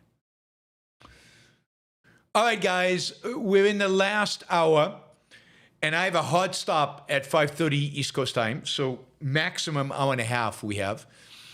And we have $1,794 to raise. That is still a lot of money.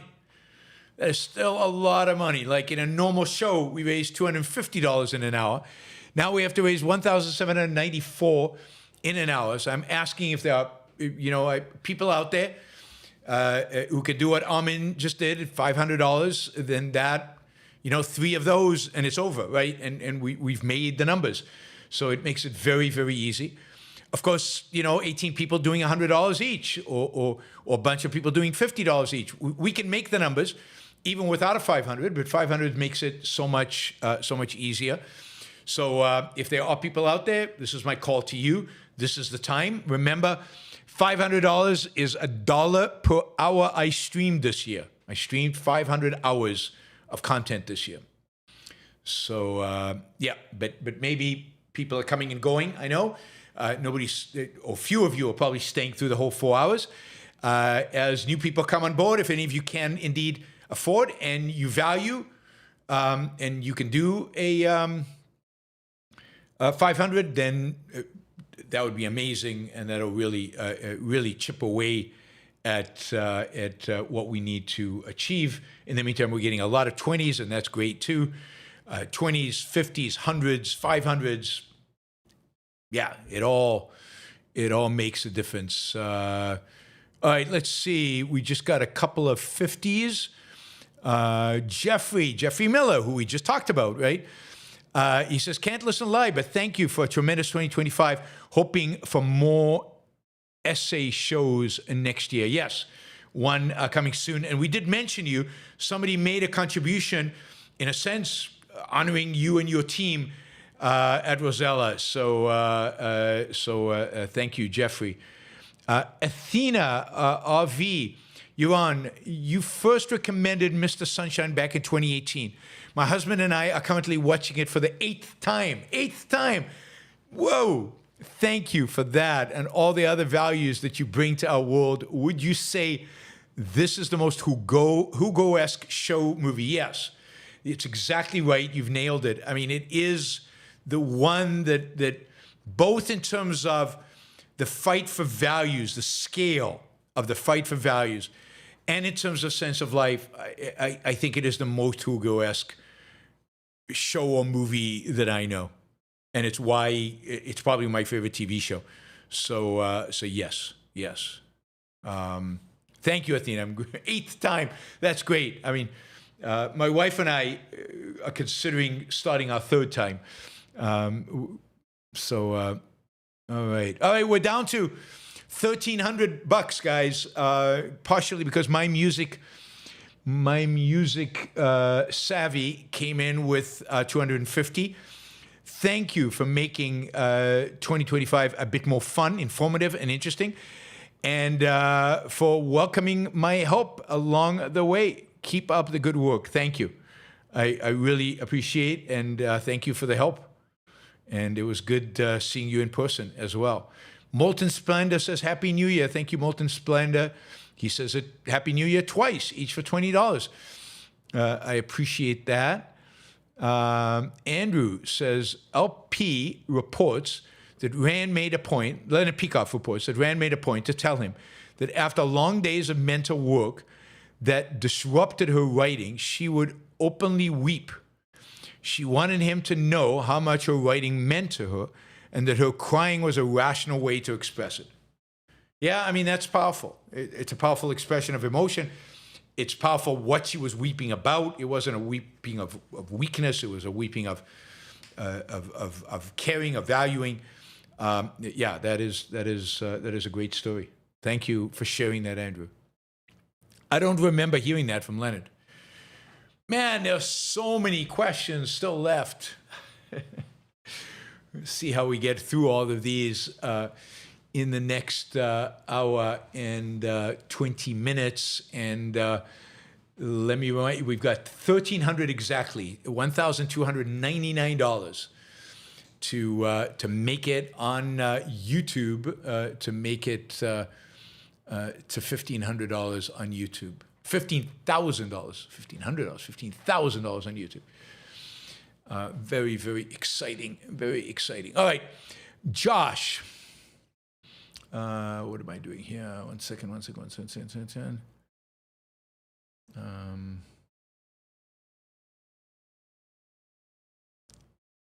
right, cool. Thank you. Thank you, Daniel. Thank you, Dr. Hilda Height. Thank you for the $500 on PayPal. Really appreciate that. Thank you, Mark. Mark, for the $50 on PayPal. Really appreciate that. Thank you. So, yep, excellent. All right, let's see. Josh says, an article recently in the Wall Street Journal said that the Supreme Court isn't partisan. They are ideologically constitutionalists. Do you agree? I think some of them are partisan. I do think, sadly, that Thomas and Alito become more partisan over the years, and they rule in favor of Trump in places where I think if they really just stuck to their originalism and constitutionalism, they wouldn't.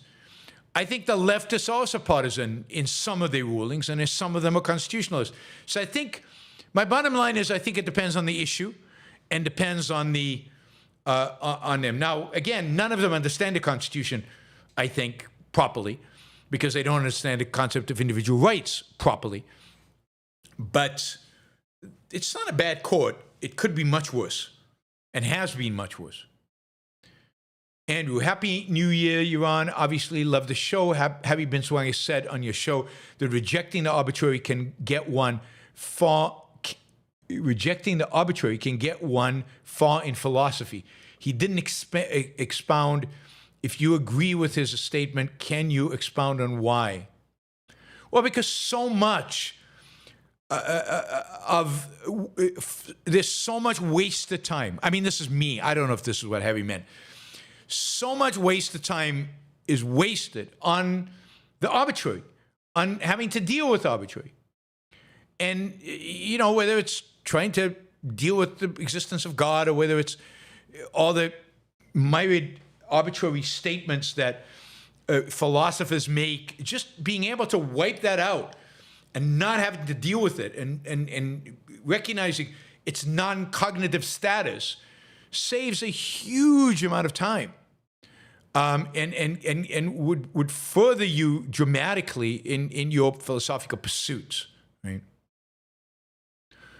All right, Richard and Molten Splendor, thank you guys. Richard came in with another $200. Does that make $400 for Richard today? I think so. So Richard, thank you for all you do, Yaron. It's a few years away for us, but my wife and I would like to have kids. Would selfishly love more parenting content. How did you choose a school for your kids? Also, do you think having kids share a bedroom implicitly teaches collectivism? So in the last part, no, absolutely not. Collectivism is not a question of how close up you are. I mean, I grew up with my brother in the same room for many years. I think my first 14 years we shared a room. That didn't make either of us collectivists. I did rebel against that when I was, I think, 14 or 15, because I started fighting with my brother, and it just became unpleasant. So they moved me into the dining room, I think, into another room. So no, my sharing a room, I mean, until people were incredibly wealthy, very few families could afford to have a room for each kid. And that didn't make them collectivists. So no, there's nothing about sharing a room that makes you collectivist or would encourage collectivism. As to school, you know, the primary for us was we started out with, we wanted Montessori for the early years.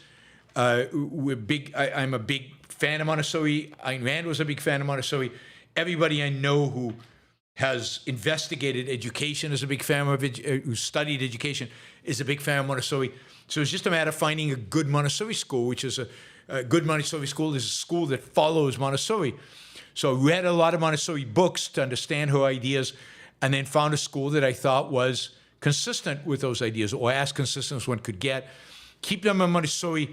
Depending on the school, you might be able to keep them until 3rd grade in a good Montessori school. And then you've got to find the best alternative.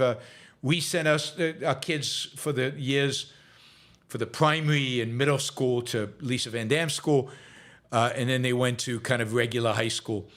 But you got to find or move to a place where there might be an objective school. There are more and more objectivists out there in education trying to do stuff in education.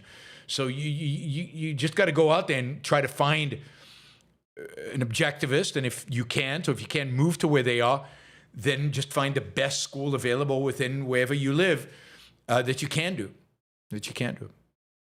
Molten Splendor. Am I being second-handed if I am embarrassed for my country if POTUS does stupid things about us or other countries? Not at all. Your president represents you, whether you like it or not. He is in some way speaking for you. He speaks for America, for its citizens. And when he says embarrassing things, it's embarrassing to you because that's the person representing you speaking. So absolutely, it's not second-handed to feel embarrassed by Trump's utterances. All right. Okay, let's try to make all questions. You can do stickers any amount that you want, but questions, make them $20 or more. We're just not going to have the time to answer all the questions if they're going to be $5, $10. $20 or more, and again, preference to 50 and above. We've got exactly $997 to go to make our goal. We've got more than an hour, so we've got plenty of time. Time is not an issue. Hopefully we'll get some new fresh blood coming in, people coming in and out, fresh blood coming in who want to contribute to the show and want to support it. It might be worth letting the world know that we're on live right now. And I'm gonna do that at least on Twitter. I'm just gonna post on Twitter. Oops. Let me just do that. Live now. Come support the show. So put that up there, and hopefully we'll get some new people to come and keep this going. But we are chipping away. 997 to go. Maybe a little bit less. Some money just came in, so maybe 985. There we go. And now we got 50. So these 50s help a lot. The 50s help a lot. All right, Andrew, thoughts on this advice? As a rule, not principle, one should just ignore minor aggravations in life. Focusing on minor negative magnifies their significance to one's psyche beyond the existential significance. Absolutely. I mean, to the extent that you can, was it something about the small stuff? Just don't pay attention to small stuff. It's just not worth it. Now, knowing what's small and what's not is part of part of what you need to develop in life. But yeah, life is too short to get upset and to get worried, to get stressed, and about every little negative that happens in life. Just too short. Stephen, thank you for the $50 sticker. Really, really, really appreciate it. Thank you. All right, Molten Splendor, another $50. Molten keeps coming back. You make my life so much easier. Thank you for not letting me get lost in all the negative happening in the world. I appreciate that. A huge amount, Molten Splendor. Thank you. That is great. All right, Liam, are many people broken or just underdeveloped? Happy New Year. I think both. I think many people are broken and many people are underdeveloped and stay underdeveloped. And that's what maybe broken means. Is the break makes it hard or impossible for them to develop. But both. You see both out there in the world. Silvanos, good to see you, Silvanos. Hello, Yaron.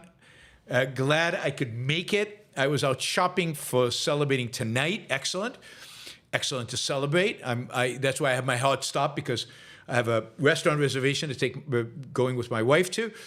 I was out shopping, celebrating tonight. What are your thoughts on tech companies pivoting away from selling you hardware and software to preferring only to lease you access to the goods and services? I think it's probably a business model that makes a lot of sense for the software companies and for companies more broadly. The reality is that, it's a great model to get recurring revenue. They've learned that from sell the razor for cheap and make the money off of the blades. And, it's worked for Microsoft over the years. I think it's probably the right model, given the cloud, given you can get these services from a cloud. And again, it's going back to the razor blade strategy of selling services and benefiting that way, making money that way. Recurring revenue is something that businesses value enormously.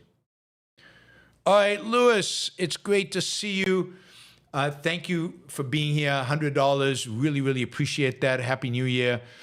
And thank you for the amazing event you put together in San Francisco last year, this year, and I'm looking forward to doing at least one event in San Francisco next year. So I will definitely let you know the dates and all of that.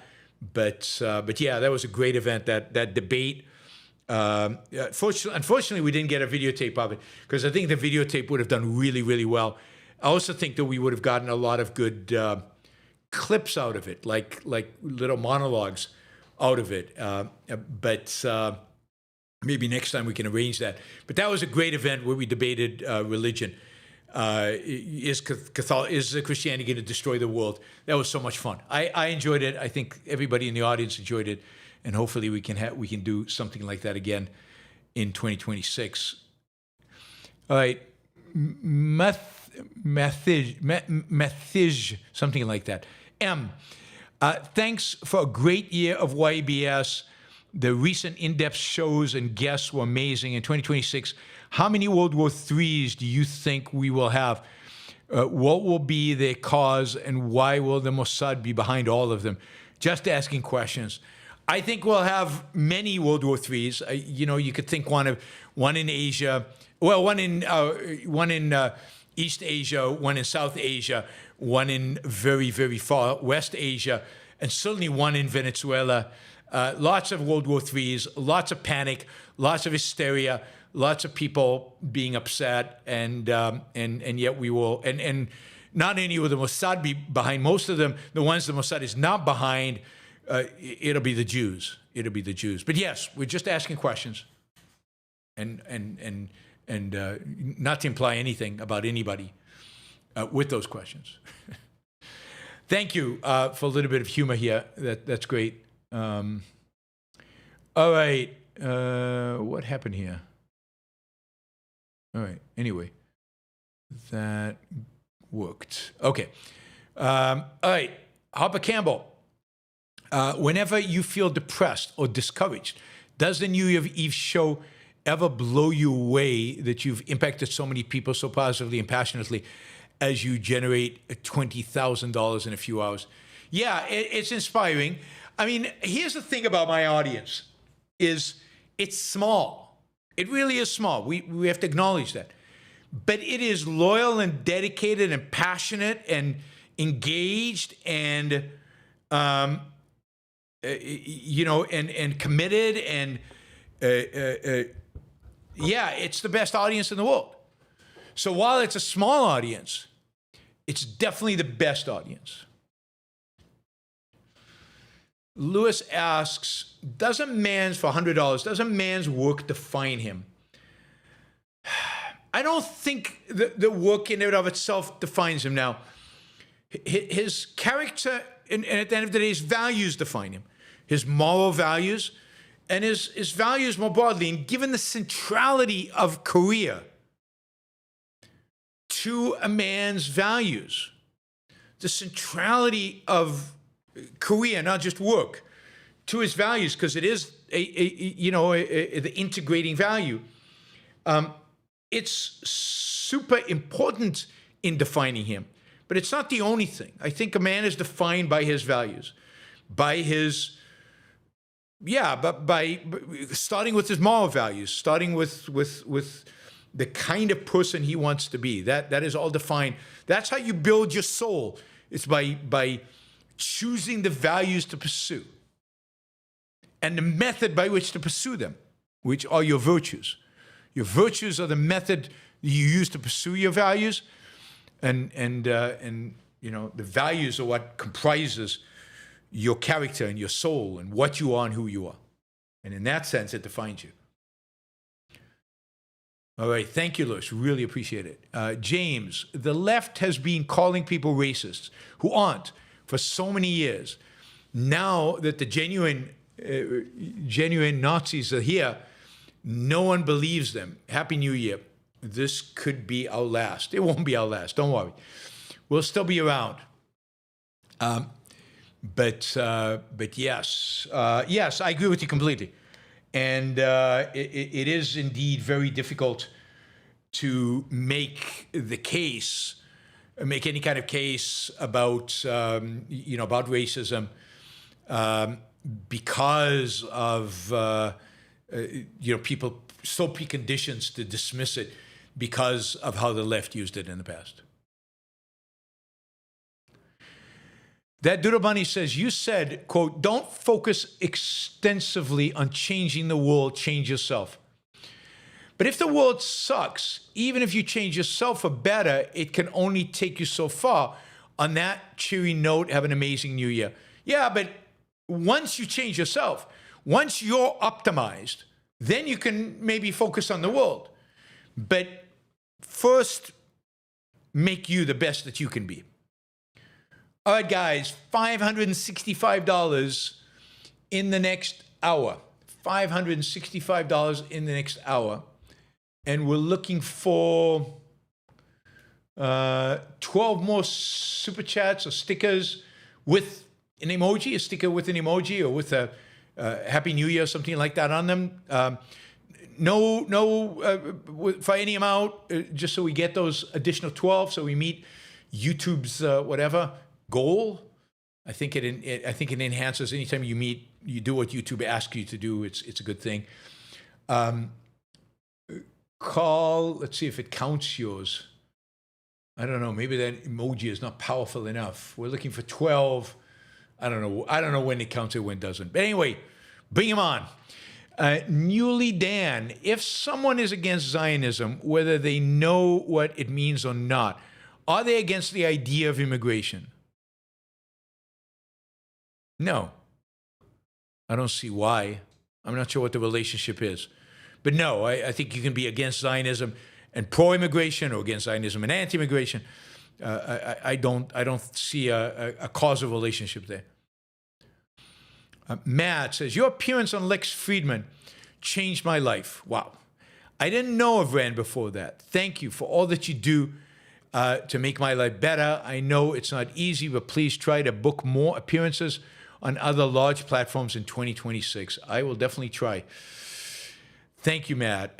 Andrew, what do you make of the conservatives' glorification of manual labor and the notion that a real American workforce is filled with plumbers, mechanics, and welders? Is that Marx's labor theory of value, other causes? I think it's Marx. It's also the very anti-intellectual nature of the right. The conservatives have become much more anti-intellectual and thus diminish the value of the mind and an emphasis on work. It also comes with religion, which is, of course, anti-intellectual. So add all that up, and this is what you get. All right. Josh, do you have a top 5 books of 2025? My top 2 reads for the year are Mania by Lionel Shriver and Coddling of the American Mind by Greg Lukianoff. Yeah, Coddling of the American Mind is excellent. I read a number of really good books this year. Let me give you a few here quickly. Let me give you a few here quickly. One second. I need to bring up my audiobooks because that's where most of the books are. Library. All right, so, God, why can't I see all the audiobooks?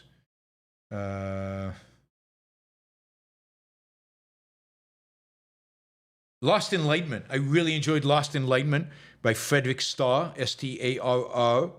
The Closing of the Western Mind and The Reopening of the Western Mind, both by Charles Freeman, are excellent.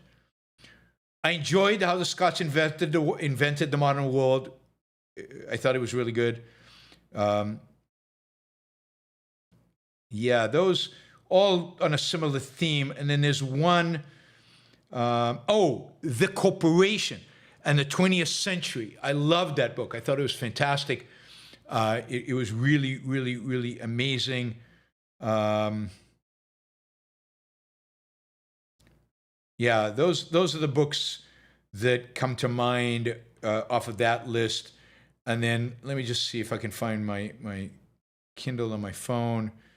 There's one book on the Renaissance that I highly recommend. I'm reading it right now. It's got a great name, the best name you could possibly think of for a book on whoops, and it disappeared. Where was it? From your library. Yes, here's the book. It's called The World at First Light. The World at First Light, which is such a great title for a book on the Renaissance. It's an amazing book. It's massive. It's 1,000 pages. The whole lead up to the Renaissance, the Dark Ages, the Middle Ages, what they were like, what was going on. Amazing book. I'm learning so much reading that book. Just stunning. All right. While we were gone, you guys basically erased the whole thing. I mean, basically we're at goal. We're at 15,000. So all I can say is, wow. Wow. That was amazing. All right. So, we're going to keep going because the goal just moved as goals do on you. We're now going for the full 20,000 because that's my stretch goal. And I'm not even counting the PayPal. We'll get to that later. But we'll just put it in there just to see how close we get. But that's wow. That is amazing, guys. All right. Let me recognize. One second. We got Carl. We got Carl did a couple of stickers. Thank you, Carl. Dan. Thank you, Dan. And then Silvanos with $400. Thank you, Silvanos. God, that's amazing. With $100, that's $500 from Silvanos. Hey, Yaron. Happy to help support you and the continued progress of objectivism in general. Would you kindly read these back? Oh, God. 6, 7, La Bouffe, no did nothing wrong. I said a hip-hop, the hippie to the hip-hop, and you don't stop the rocking. One flew the sloppy toppy mountain. Thank you again. Hopefully you'll create a clip of that and put it up there online, and I'll be remembered for that. Thank you, Silvanos. I'm not sure what that was, but I'll take it. Ginger. Happy 45 squared plus 1. Or just plain happy 2026. Wish you a happy, productive year. Your show is always thought-provoking for me. Thank you. That's from Ginger. Thank you, Ginger. And I think Andrew took us over the top with the goal with $50. I think I've learned this from the show. Is this true? Platonism led to the fall of the Roman Empire, which led to the Dark Ages. Platonism also led to Christianity, which led to the Dark Ages. Platonism is the essential cause of the Dark Ages. Yes, I think that's right. I think that's right. The relationship of Platonism to the Roman Empire is something I don't have fully worked out, so I couldn't tell you exactly what that relationship would be. But yes, I think fundamentally bad Greek philosophy is what led to the fall of the Roman Empire, and at the core of bad Greek philosophy is Plato. I mean, bad in the sense of wrong. I mean, Plato is one of the great philosophers in the sense of asking all the right questions, but not giving the right answers. All right. We have got a lot of questions still, and we have made our $15,000, so thank you, thank you, thank you.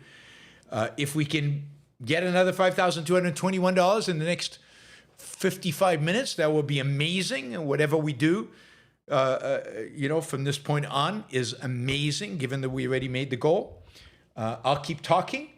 And if you want to come over and support the show, that would be amazing. Again, come on over. Come on over. Sparks, hey, Yaron, thanks for a great year of content. Consider Lynn Alden as a guest in 26 to talk about all things finance and money. Although she may disagree with you on Bitcoin, she is polite, intelligent, and interesting guest. Yeah, I mean, I like Lynn Alden. I actually listened to her book.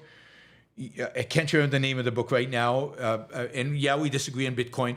But I found her analysis of Bitcoin the most convincing. of all the people presenting analyses of Bitcoin, I thought hers was most convincing. I disagree with other things in terms of monetary history with her. She's got too much of a libertarian streak in terms of understanding wars and understanding what happens. Not enough understanding of the role of ideas in history, and too much focus kind of on money as the cause of, or bad attitudes towards money as the cause of everything. But I find her incredibly intelligent and well-spoken. The Biz, great reach idea. Republished a live show in a polished version after some editing, cleanup, ad promo, etc. AI tools can help a lot here, but human in the loop is still needed. All right, let me take that into account. Thank you. I appreciate that.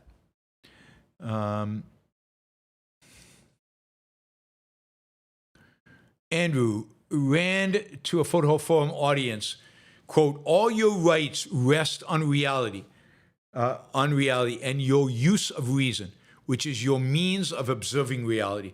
This is a very important point to remember. Absolutely. Absolutely. Rights, politics depends on, ultimately, epistemology and metaphysics, reality and reason. Leonid, thank you, Yaron, for all your work. I definitely missed the regular podcast while you were traveling. Have a great new year. Thank you, Leonid. I'm going to try to keep up when I travel with all the podcasts. Oh, Molten Splendor has another question. $50. Am I evading if I say I'm too old and yet a very young objectivist student and don't want to devote my remaining time to additional objective studies? No, I don't know that you're evading. You might be. It's hard for me to tell just from what the information you're giving me whether you are or you aren't. That is, if you're too old, right, and yet, so anytime you say you're very young and then you argue you're too old for something, it's not evasion, but it could be an error, it could be innocent error, it could be an evasion. So don't want to devote my time, remaining time to, if I'm too old and yet a very young objective student. Oh, I see, you're old. Oh, okay, scrap all that. You actually are old, I'm assuming. And you've only got so much time left in life. And you've encountered objectivism relatively late in life. And you don't want to devote your remaining time to additional objective study. Absolutely, that's fine. You have to live. Objectivism is about living, capital L. And the only reason to study objectivism is to live better. And there's only so much time in life. There are only so many things in life. So you have to prioritize your values. And you might know objectivism enough to be able to go out there and make the most of the time you've got left. So absolutely, you shouldn't feel guilty. And I certainly don't think you're evading to think that.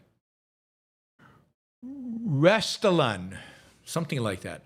$200. Thank you, thank you, thank you. Really appreciate that. We're now under 5,000 to go for the 20,000. John, thanks for everything you do. I subscribe to Patreon and get the ad-free podcast. Best deal ever. Can't recommend that enough. Yes, good opportunity to pitch to you guys to become, maybe today, make it a New Year's resolution. Do it today or tomorrow.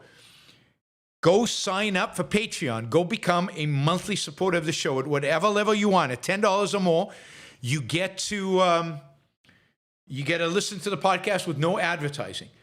At $25 or more, you get to participate on the panel in the AMAs.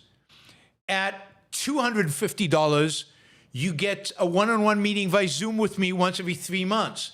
At $500 or more, you get a one-on-one with me every month.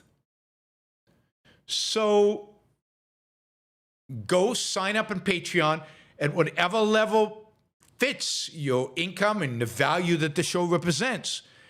And for me, Patreon or PayPal are the best ways because it's consistent. I know exactly what's coming next month. I can plan out ahead. It really is fantastic. So please, those of you who are not yet on a monthly program, please consider becoming monthly regular supporters. All right, Aristos Ventures. Keep up the awesome work. Thank you, Aristos. Really appreciate that.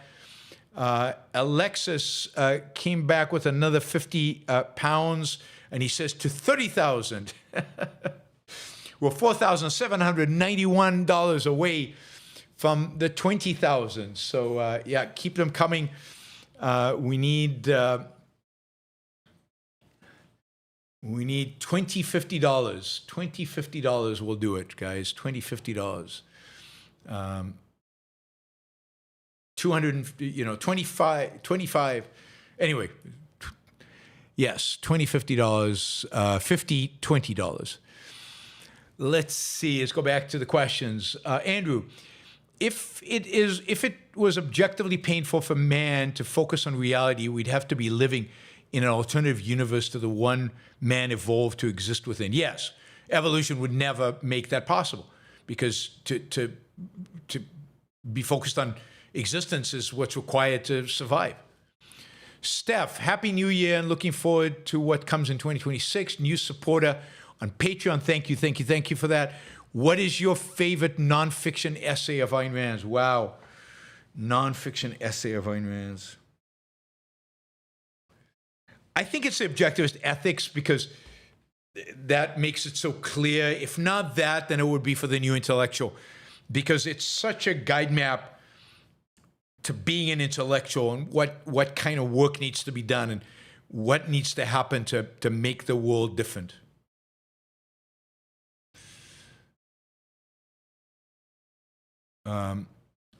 JP Miller, Paul Harvey, whom you mentioned yesterday, strength, widely known weaknesses. He's not a leader despite 60 years of grooming. He's a king. Need I say more? I mean, hopefully he can become a ceremonial guy who doesn't actually rule anything, but is a symbol of an alternative. So all he's supposed to do, all he needs to do is just be there as an inspiration and as a symbol for an alternative. He doesn't have to do much. Indeed, I don't think he's competent enough to do too much. Linda, part 1, New Year's Toast by Quinn Corday. Happy New Year from the Cordays. We value YBS. And this is the quote, I guess. Our glass is filled with cheer. We do raise the solemn toast. Here's to all that we hold dear, and to those we treasure most. Very nice. Thank you. That's perfect. Now, was there part 2? I'm looking. Yes, there's part 2. May you take all you can find. May you keep all you can make. May your heart follow your mind. May you live for living's sake. I like that a lot. Particularly, may you live for living's sake. I like that.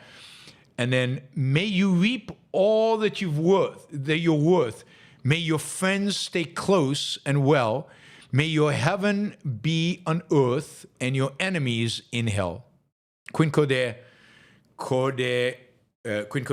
Fine Arts. Excellent. I really like that. That was a great toast. A great short poem that serves as a toast. Perfect. Excellent. All right, Maribens. Let's see. Excited for 2026. New spouse. Oh, congratulations. Is it this spouse, the spouse that you flirted on your YBS? Do I get any credit for this new spouse?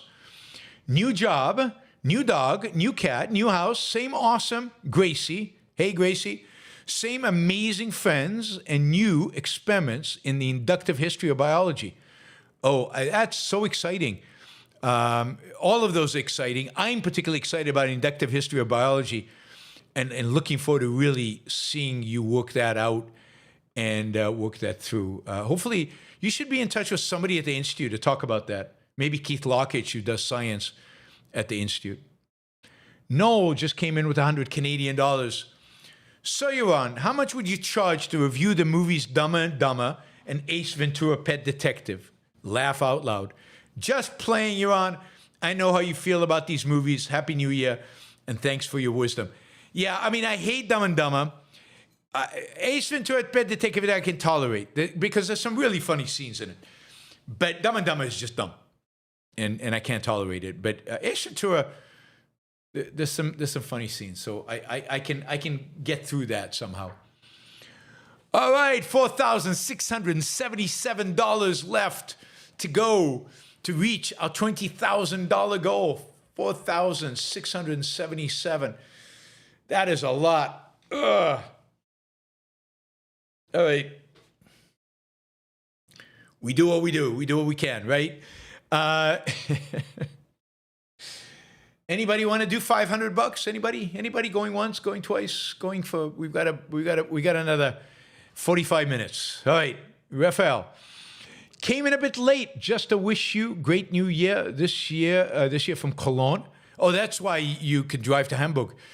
Always a pleasure to be here and help move objectivism forward one mind at a time. Look forward to seeing you in Porto, my friend. Looking forward to that event. Carl, please go off on the evils of religious philosophy, specifically metaphysics on a kid being raised religious, powerful unseen forces for good and evil, afterlife, God plans, warn the young future parents. God, you want me to go off, 3 hours and 45 minutes into the show when my energy level is tapped out. The idea of raising a kid to believe that real reality is not real, that what really matters is some fictitious afterlife, some in heaven or hell that he is maybe even predestined to go to, that there is a all-knowing God who is sitting, who is everywhere and knows every one of his emotions and every one of his thoughts. And if he thinks an evil thought, God knows it. If he thinks something negative, God knows that. And he will be punished maybe by going to hell and burning forever in that hell. I mean, that is so horrific, so damaging psychologically and motivationally for any child, for any human being. It is so evil to inculcate in a child a belief in something that is unknowable, is arbitrary. Think about the epistemology of arbitrary. That is what you're teaching your child. You're crippling their mind or sabotaging it at the very least, and crippling his ability to enjoy his life. Again, sabotaging, because the reality is that parents don't have that much influence on their child. Children can outgrow whatever it is their parents say or do. Harper Campbell, ideas for the show, considering scouting regular correspondents from ARI's Intellectual Incubator for once weekly segments on this special topic of interest. Pay them whatever excess to the hourly goal in the episode they are in. I mean, I have a lot of the people on. I certainly could have more people on, and I will try. I would like to do an interview every week. It's more logistic problems than anything else, but I will be using more of the people from ARI's Incubator in those interviews in the future. All right, now we have a lot of $2 and $5 and $10 questions. I will go over these fairly quickly.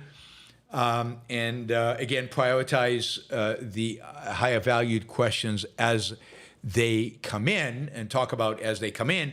Here comes Adam with another $400. That'll make Adam another $500 contributor on today's shows total. Thank you, Adam. Adam says, thanks. I was able to finally thank you in person this year. Yep, Adam made it to Okan, which was terrific. And share a final poker table. Thanks Thanks for unsabotaging minds. Yeah. The culture and people do it to themselves, and then the culture and parents do it to their kids. And then I guess my job is to unsabotage them. I like that. I like that phrase. Thank you, Adam. Really, really appreciate the support. That is really fantastic. All right. We are $4,264 away from the goal. Let's at least get to under 4,000. So let's get to 16,000 as the total raised for today's show. That would be amazing. All right, Carolina, thank you for another contribution. She's done a bunch of Mexican pesos. Thank you. And Gail says, perfect idea. Thank you, Gail. And Abraham Zamora has a sticker. Thank you, Abraham Zamora, for that. Really appreciate all the support from everybody. This has been amazing. You guys have come through in spades today. I'm not yet even counting the PayPal. I'll add that at the end and let you know what the total is. So, but it's yeah. All right. Let's see. Real Spark, sanction means to be for or against something. No, sanction is, let's start with the dictionary. It's always good to start with the dictionary. Sanction means to approve of something. It's not just to be for or against it. It's to approve of it. It's to give it permission. It's to okay it in some way. So, for example, in the context of where we often talk about it, to be on stage with somebody is to sanction that person as a reasonable person worthy of having a discussion with. It's to approve of them in some way, at some level. Nadotker, have you ever thought about writing nonfiction? I couldn't. I don't have the imagination for it. I don't have the writing style for it. There is no way. Nonfiction. About writing, ever thought about writing? I do write nonfiction. Why? I got that confused. I thought you were asking about fiction. I do write nonfiction, right? Equal is unfair and Free Market Revolution and Marquez for Finance, and of course, the new book that's coming out, Christianity versus the West. It's a tentative title. Noah, another $100. Thank you, Tom. Hi, Yaron. Happy New Year 2025. Frankly, has been quite dark from a political perspective. Yes, it has. I am very worried about the state of the U.S. while I live here. I have chances to move back to Canada or to Germany. Is the U.S. still our best hope for liberty? I think in the short run, it still is. I just don't see any other place doing better other than maybe Argentina. Certainly Canada is not doing better, and Germany is in big trouble. In Germany, you've got Russia breathing down their neck. So I don't know that either one of those alternatives are better than the United States, as dark as it is right now in the United States. It's still true that this is the most important place in the world and where we win or lose. Thank you. Thank you, Tom. Really appreciate the support. Trilly, to the beauty in the world, especially Dvorak's Ninth Symphony. Love that symphony. One of the really, really great symphonies. Really beautiful. Real Daniel Wellington. What's a movie and series of the year? God, I said I couldn't remember a movie, and now you're going to ask me a series. I have the same problem. Let me just see 2025, what comes up, and if it reminds me of anything.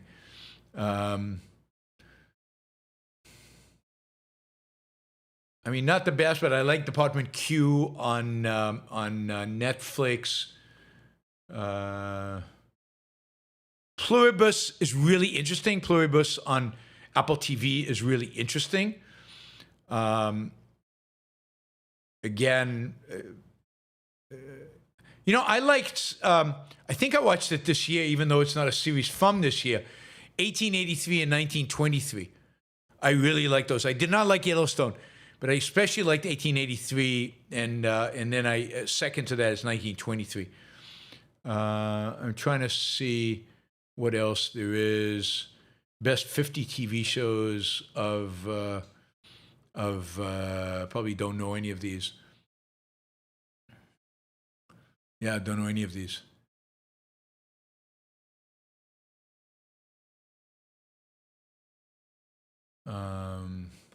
Department Q is good. Let me see what else here that I know of. No.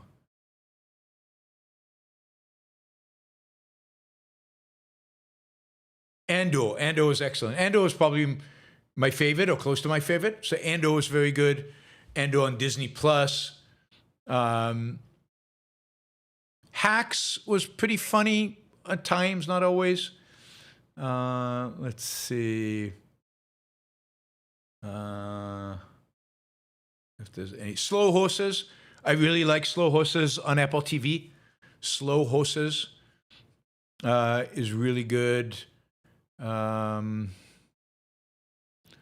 What else?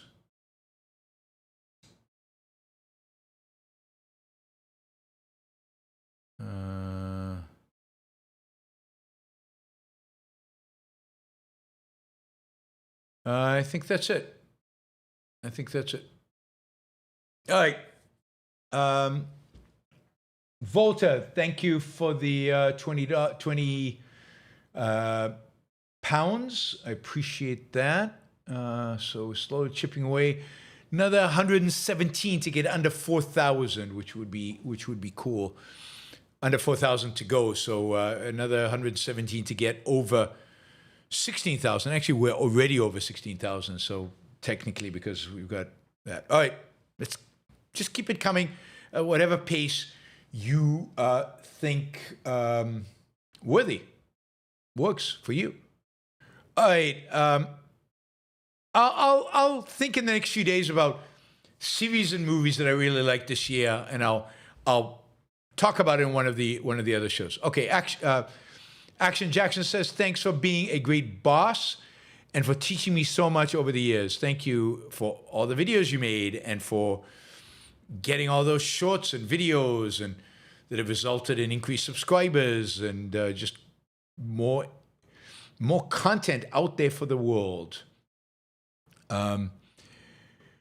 Please interview Nicholas Kusek about composers. That's a good idea. I'll do that. I need to add Nicholas to my list of people to invite to interview. Thank you, Real Spock. Silvanos, hey, Yaron, have you covered the possible SpaceX public IPO next year at $421 a share, $800 billion total value?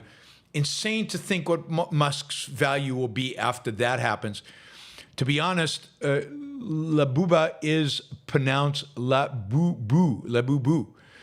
In quick succession. Labubu. I don't know what that represents. Anyway, I haven't talked about it. I'm waiting to see that it materializes and what exactly happened. I haven't looked at the financials, so I don't know what the valuation is based on. But yeah, I don't know what percentage of that company Musk owns, but SpaceX is an amazing company. There's no question. It makes money. It's profitable. So it's going to be a really, really interesting IPO. Yeah. I mean, Musk is amazing in his business life. EG says, first ever super chat, first time, long time. Excellent. Thank you. I really appreciate you doing it and participating and participating in today's show. This is great. In this historical show, which is going to get us to way over 16,000, maybe 16.5. We'll see. All right, I'm going to do this. I need to pick up the pace. What do you think about AP article, The Nation's 250th anniversary arrives with a call for year-round community service? I mean, I think that's despicable. That's altruism. That's anti-American. It goes against the very nature of the Declaration of Independence, which is inherently individualistic and even egoistic pursuit of happiness, inalienable right to pursue happiness, doesn't get much more egoistic than that. Captain Chandler, check out Dan Norton's show, second only to YBS. That's Captain Chandler said. Josh, it's almost unbelievable that Marjorie Taylor Greene was the first to break rank in insanity in MAGA land. Yes, it is. Of all the people, she would be the one to go after Trump first. Porto 9368, thank you for the sticker. Really appreciate it. P. Gupta, please help explain why Trump's power grab. Oh, I did that. All right. Real Spark, can you show us photo of you in IDF Army uniform? You know, I don't know that I have one. As ridiculous as that might be, I don't know if I have one. I mean, remember, those are the days of film, not digital. I'm sure there is somewhere. Maybe my mom has someone in a box somewhere. But I don't have one accessible, put it that way. I don't have one with me in any way. Dan, thank you for all the shows. It's my favorite, most valuable, most listened to podcast. Do you have a favorite topic to discuss on YBS? Happy New Year. I like the shows about imagining a capitalist world. I like I like the You're on Rules for Life, although I don't feel like I have a lot more to say about that, but I like those shows. I like the positive shows. I definitely like. And then I like the ones where I rant. I like my ranting shows where I just go all out on something. Those are fun. Okay, Moonrock. Do you think if Trump gets impeached, Vance would not be impeached with him? And if Vance and Trump are impeached and Mike Johnson takes over, would that be substantially better? So first, I don't think Trump will be impeached. That's one. Second, if he's impeached, he won't be impeached with Vance. I don't think that will happen. Vance hasn't done anything. He's not in a position to do anything to justify impeachment. So that won't happen. So no, I don't think Trump will be impeached. If he's impeached, Vance will become president. Smazing, thank you, $50. You're the best, Yaron. Absolutely love how your mind works and wish the late Miss Rand was around to hear you. Thank you. That's quite a compliment. Quick observation for comment. Public funded education is a form of intellectual welfare analogous to material version of traditional warfare. Yes, and even more damaging. And I don't like to call it's publicly funded. I don't even like to call it publicly. Government funded education, government education. It's not public education, it's government education. And it's government corruption. Government corrupts the recipients of welfare and makes itself ripe for corruption. And government corrupts the minds of the young, and there's nothing worse than that. It's at best mediocre, at worst crippling the minds of young people. I think I'm too generous to call it mediocre.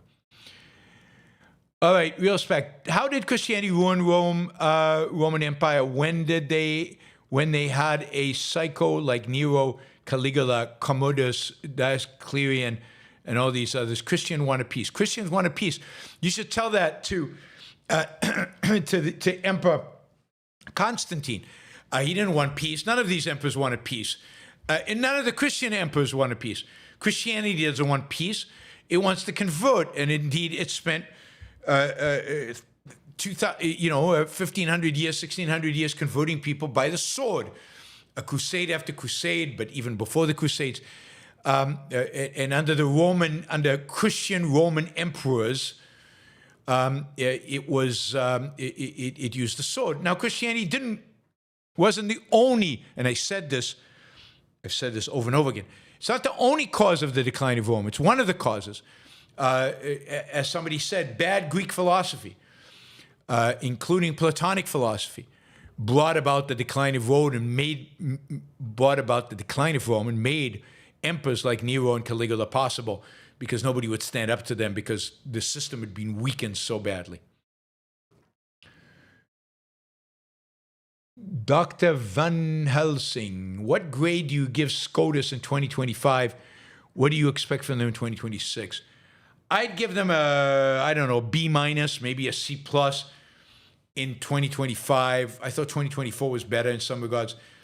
And I am because that's when they got rid of, I forget the name. But anyway, 2026, I'm hoping for a B that would require them to basically say that that half the tariffs that Trump instituted go against the Constitution, were illegal. How about coalition building? HNY, I don't know what HNY means, and I don't know what coalition building means, in what context, with whom, for what purpose. I don't know. Happy New Year. HNY is Happy New Year. All right. Jason, idea, if people could call a number and leave a message and you get paid, but just play their 30-second, 60-second message, I don't know, $25, $50, 1 week, and you apply to it some rules to avoid troll calls. Interesting. I'd have to figure out how to do that, but it's possible. I was thinking of just taking, should I just take calls? Should I connect this to a phone number and take calls on some of my shows? All right. Thank you, Jason. Gene, $50. Thank you, Gene. What's your YouTube, Spotify 2025 recap #1 song? Oh, God. You guys do these things to me, and I can't remember. In terms of song, YouTube, Spotify, 2025 recap, the one that I reviewed, yeah, I can't remember. I'm sorry. I'm going to have to get back to you because I just can't remember. And I don't know if you're asking about a popular song out there in the culture, then the answer is none, because I don't know any of them. So I just wouldn't know. Thank you, Gene, for the support, for the $50. Florida Nick, a recurring segment called Why BS, where you take something in the news that is BS and un-BS it. Okay, interesting.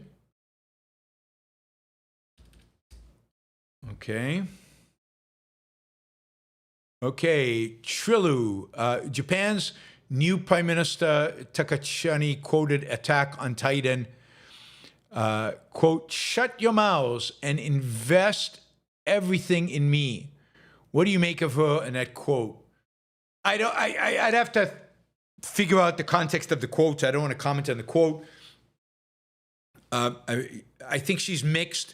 She seems tough, strong on foreign policy, but not very pro-free markets, which is what Japan needs. Japan needs a real free market government that really liberalizes the economy and restructures it.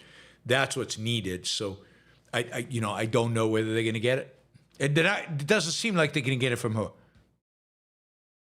Wow. Okay. Mindspan. Which brokerage account, Fidelity, Charles Schwab, do you recommend for new investors and how to start learning to invest effectively? I think any of them. It doesn't really matter. The key to investing effectively is not to get the right brokerage account. It's basically to invest in a diversified portfolio of mutual funds that cost very little. So Schwab is probably better than Fidelity only because you'll get access not only to Fidelity funds, but to all funds. And you can get Vanguard funds, which are typically the cheapest. And then you index and, try to take a basic finance course. I think I've done a personal finance show, and so try to find my old personal finance show and give it a listen. But you want to be diversified, cheaply diversified. Mike wants a show discussing second-handers in Atlas Shrugged. No, we're not Fountainhead. In the Fountainhead. Peter Keating, for example. Okay, good idea. Eyal, what's your take on impeachment talk around Pam Bondi? It won't happen. Caleb, leverage the live unrestricted aspect of the show with live calls. Yeah, I've thought about this, etc. Or add segments with other personalities. maybe get a young producer. That's how these popular YouTube shows seem to work. Yeah, I mean, if somebody knows of a young producer, let me know. I'm willing to consider a young producer. So, Martin, thank you, $50, $54. Thank you for the support. Really appreciate that.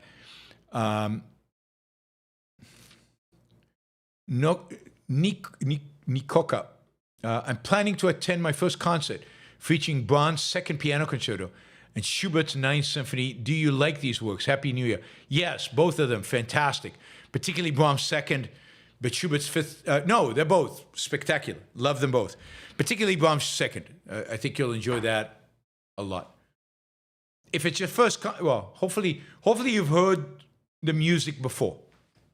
You should get your ear attuned to new pieces that you've never heard before you go to a concert and see them live. An idea for spreading objectivism. This is equal to reality. We need more stories and objectivist, rational heroes. I am already working on my own version. Just can't figure out Act 3. I agree. Need more stories. Absolutely. Real Spark. Did you ever see Avengers: Infinity War? For the villain Thanos, his big goal was to sit on the front porch and relax. He seems like a conservative. Yeah, absolutely. I did watch it years ago. I didn't love it, but I didn't particularly like it. But yes, that he sounds like exactly a conservative. P. Gupta, opinion on how AI has changed industry this year. I think the biggest way it's changed, the biggest industry it's changed is programming. I think that AI, people are using AI actively in programming, and that has really changed the productivity of programmers, and is going to become even more so. Oli, what a time to be alive. Thank you for being a great model of virtue. Appreciate that. Please tell a story about an adventure you had in your 20s, early 30s, can be brief. I've already heard IDF and high hitchhiking stories. Hitchhiking was teens, it wasn't 20s. I don't know what an adventure would be. Oh, God. Anything where you require me to recollect stuff from my memory is difficult. An adventure in my 20s and early 30s. I mean, look, a big adventure in my 20s was basically together with my wife, basically uprooting our life in Israel, which was quite comfortable. I had a good job. My wife had just finished a bachelor's degree. I had a good job. I was gonna become a partner in a construction management company. I liked the work. I liked the guy who had hired me and was going to make me his partner. And yeah, life was going to be good. And we uprooted and moved to the United States to go to school and to a place I'd never been to, Austin, Texas. My wife had never been on an airplane and had never been outside of Israel. And you know, she came with me, and that whole, we're going to America and we're going to try to figure this out and try to create a life there. That's the big adventure of ours in my 20s. And in the 30s, the big adventure was having kids. That was also late 20s, actually. My first kid was when I was 28. So those were the big adventures. To turn them into stories, hard for me after 4 hours plus of doing the show. Challenging. All right, Aaron says, best way to improve the show is to change the host. And he has some winks and nods. Yeah. All right. Philosophy at work. With all 4 of my beloved girls, I'm here celebrating the holidays in our 3rd year. Thank you, Yaron. Never stop singing your song. Appreciate it. Thank you. Jeff, when I post the Millet meme, quote, if printing money would end poverty, printing diplomas would end stupidity, I get the recurring trope, but the bailout. How would you answer the bailout condemnation? The bailout was more political than economic. It wasn't about economics. It was about politics. The bailout had no effect economically. It had an effect politically. And I wish they hadn't done it. But the bailout has nothing to do with Milei's achievements. It did not affect the Argentine economy. Friend Hopper, algorithm boosting idea I got from another show. Read 5-star reviews wherever they are posted, encourages leaving reviews, and shares people's positive experiences. Interesting. Okay. MCP, here's another. Thank you. Carolina, Happy New Year. Thank you. Thank you, Carolina. Aaron, again, forgot to wish you Happy New Year. Thank you, Aaron. Andrew says mysticism is irrational. It certainly is. Mindspan, as an educator, what objectivist teaching material are most missing today? Slides, curriculum, case studies, etc. that independent creators could build with real demand. Also, what topics and content? That is a big question, and it's not clear what you mean by demand. Demand by whom? But I'd say all of the above. It's all missing. I'd say a lot of real-world examples are missing, but curricula, case studies, all of that is missing. So just building courses beyond what is being done by the Ayn Rand Institute for ARI Live and other ARI programs, there is none out there, and there should be. So, yeah, I mean, that's a big topic that we should come back to. Ask me during another show, and we can talk more about it. Dan, my Ayn Rand promoting YouTube channel at Dan Norton was recently monetized, so now I can start taking super chats too, but I'll keep contributing to your show too, value for value. Thank you, Dan, appreciate it. Aaron, I'm Gen Z too, Yaron, discovering Ayn Rand from John Stossel videos back in middle school. Amazing. Thank you. All right. Paul, you previously talked about economic pressures for electric cars. What about insurance companies putting pressure to buy them for safety reasons? I mean, that is possible, but the problem is only if they're self-driving. So yes, if they're self-driving, no if they're just electric. So the pressure would be on self-driving, not on electric. Now, self-driving or all electric, so that's the link. Mary Aline, Ayn Rand talks about the value of knowing multiple languages and global balkanization, probably elsewhere too. All right, thank you. Yes, that makes sense. There would be in global balkanization. I'm losing my voice. Are those fearing robots, AI, taking all jobs soon rationalists? No, not necessarily. They could be ignorant. There could be a lot of different things. There are lots of different ways in which you can be wrong. Pretty much only one way to be right, lots of ways to be wrong. Ryan, when people say any day above ground is a good day, they are right. But it's a pretty low bar. Is this a form of nihilism? No, it's a form of cynicism, but not necessarily nihilism. But it's a very low bar, very low bar. What you need is a day above ground living, capital L. Laid back, thank you for, says, here's for the second hour, appreciate it. Dan Norton again, super chats to the Yaron Brook Show have helped me get many new subscribers to my Ayn Rand themed YouTube channel at Dan Norton. Thank you. I'm currently at 980 subscribers, almost 1,000. So yeah, Dan is using his super chats to market his own show. Miroslav, for those who don't like their username, they handle in the chat, it can be changed. One of the ways is on youtube.com/handle. youtube.com/handle. Aaron, thank you. Laid back pedal, thank you again. Who's this? Big Rev. I can't see anymore. My eyesight is fading with my energy. Thank you. Philip Hopkins just came in with $100. Thank you. Happy New Year. Thanks for keeping me company for my 3-mile walks. Excellent. Thank you. Lucretian objectivist.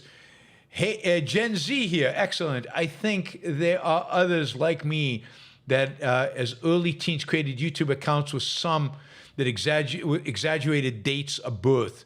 It might shift some of the numbers. Yeah, I've heard that. I hope that's true. I hope I have many, many more young people out there listening to the show. Semernik, is there validity to the Netanyahu corruption trial? Yeah, I'm sure there is. I'm pretty sure there is. Not certain, high probability. Mindspan, would you consider hosting Armin Navabi, atheist Republic, on YBS? He's a leading Iranian voice in English, also has a Persian channel with unique insights on Iran and secular liberal perspective. I'll definitely look into it. I'll definitely look into it, particularly if these demonstrations continue. Daniel says, I sent $100 on PayPal, thank you, but it's being reviewed. You should have Richard Hanania on the show. That'll be interesting. Neo, your neoconservatism book is $300 on Amazon and Apple Books. Anything you can do about that? Huh. I'll have to talk to Brad, my co-author, about contacting the publisher. Is there no Kindle version or some other version that's significantly cheaper? Because that would be the way to go. All right, we got 10 minutes to go through these questions. Okay, Rafael, also wanted to mention I've watched The Aviator for the first time and highly recommend it. Yes, good movie. Leonardo DiCaprio playing Howard Hughes. If anyone needs a movie recommendation, super inspiring story of Howard Hughes. Absolutely. Oh, by the way, on Saturday, I'll be reviewing two movies. I'll be reviewing the two movies left, Better Man and Ford versus Ferrari. This Saturday, Better Man and Ford versus Ferrari. And the following Saturday, I'll be reviewing Ride the Tiger by Evola. And the Saturday after that, I'll finish up my review of Forks in the Road. So I should be done with all the reviews in a few weeks. Kudabaya, on books for Kindle, there are editions of Rand's book for $1 or $2. There's one that contains both Atlas and Fountainhead for $2. Does ARI approve such books? Are they aware? I don't know. I'll have to check. I'll look into it. Thank you for pointing it out.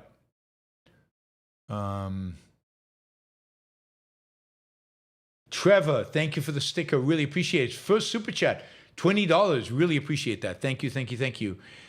Stephen, wish I was in a position to give more this year. Loyal, long-time listener here. Show means a lot to me. Thanks for keeping it going. Happy 2026. Thank you, Stephen. Let's see. Exit, supporting a philosophy for living on Earth, formerly RDF. Thank you, RDF. NZ, let's make 20,000 happen. Probably not, but we're at, why did this stop doing it? We're at 16,330, 16,350, we're at 16,350 right now. So it would take 3,650. I don't think that's happening in the next 7 minutes.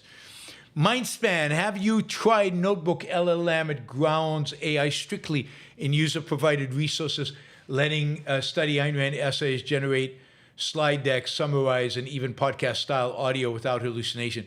No, I will check it out. Thank you. Let's see. Crowy something. We're getting richer and life is getting easier, yet we seem to be in a philosophical decline. Is the Western world faltering or can it rebound? It's faltering and it can rebound. Mindspan. Have you explored Google's anti-gravity software? It's AI agent software that can plan tasks, build websites, apps, interact on the web, and execute workflow automatically, not just to answer questions. No, I have not. I need to get on top of all this. All right. Thank you, Mindspan. Ben Jackson. Thank you, Yaron, for a great year of talks. Happy New Year from Paris. Keep up the good work. Keep enjoying Paris. Thank you, Ben. Michael, what is some of your best advice for teaching kids to think? I have 4 kids, 7 to 13. Oh, wow. I mean, math, science, teach them science through experiment, through actual experimentation, concrete, induction. Demonstrate induction for them through experimentation, and teach them history. History and science and math are the things that are the best way to teach them how to think. Daniel, the Pentagon seems to think China will make a move on Taiwan by 27. You should have Scott McDonald on again. I missed the first time he was on. Well, you can go back and watch him now. I'll try to have Scott on again. That's a good idea. He's really good. And China is definitely in the news. Daniel, I was on the bench press when you made fun of Matt Walsh, and I laughed out loud and almost killed myself. You should give a warning next time. You can't listen to Yaron Brook Show while you're bench pressing. That's insane. I wouldn't listen to myself while bench pressing. God, particularly if you've got dumbbells. Those are really dangerous. You could really kill yourself. Andrew, funny thing about conservatives who claim the mantle of masculinity is they're always whining. Yeah, I noticed that. Not very masculine. All right, Florida Nick says, will the ominous parallels ever be on Audible? I'm certainly trying. It's not up to me. Sorry. All right, guys. Thank you. This has been amazing. We've raised $16,352. That is just from YouTube. You can add to that another $5,000 on PayPal. So pretty amazing. Over $21,000 raised today. So no, sorry, and I think I exaggerated on PayPal. Yeah, $5,000 on PayPal. So pretty amazing. Thank you, guys. Oh, and Ian just came in with another $50 to kind of help wrap it up in a good mood. Yes. Okay, so I had this news article. It's titled 1,084 Reasons the World Isn't Falling Apart. All the good news stories of 2025. And of course, I never got to any of it. Never got to the bad news, never got to good, and never got to any of it.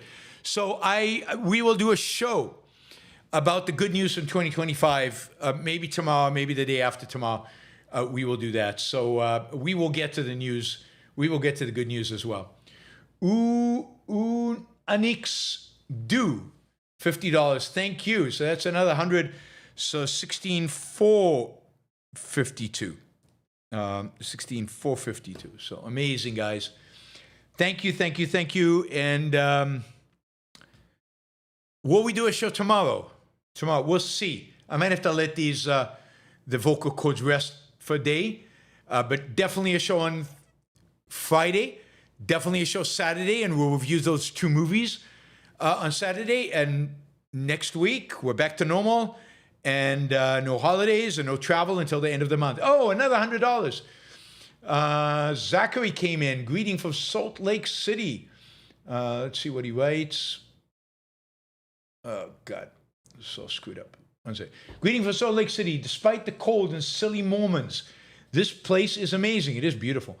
Thankfully, I get to spend all day tomorrow skiing. Good for you. Thank for all your hard work this year, Dr. Brook. I appreciate the effort you put in. Thank you. Joseph says, Happy New Year. Anybody else who wants to jump in, use the PayPal link and make a contribution to PayPal. But yes, this is amazing.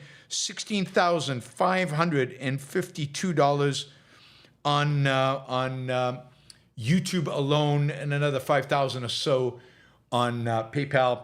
And I will see you all on Friday. I'm going to go and take my wife to dinner and have a great 2026. Have a great vacation day tomorrow, wherever you are, whatever you're doing. Be your best. Live a great life. Make the most of it. Have, just go all out tomorrow. Ayn Rand had said on New Year's that she always wrote on New Year's because she wanted to do on the first day of the year what she intended to do for the rest of the year. So think about what you want to do the rest of the year and do a little bit of it tomorrow. Set the tone. Have fun. Bye and thank you. Thank you, thank you, thank you.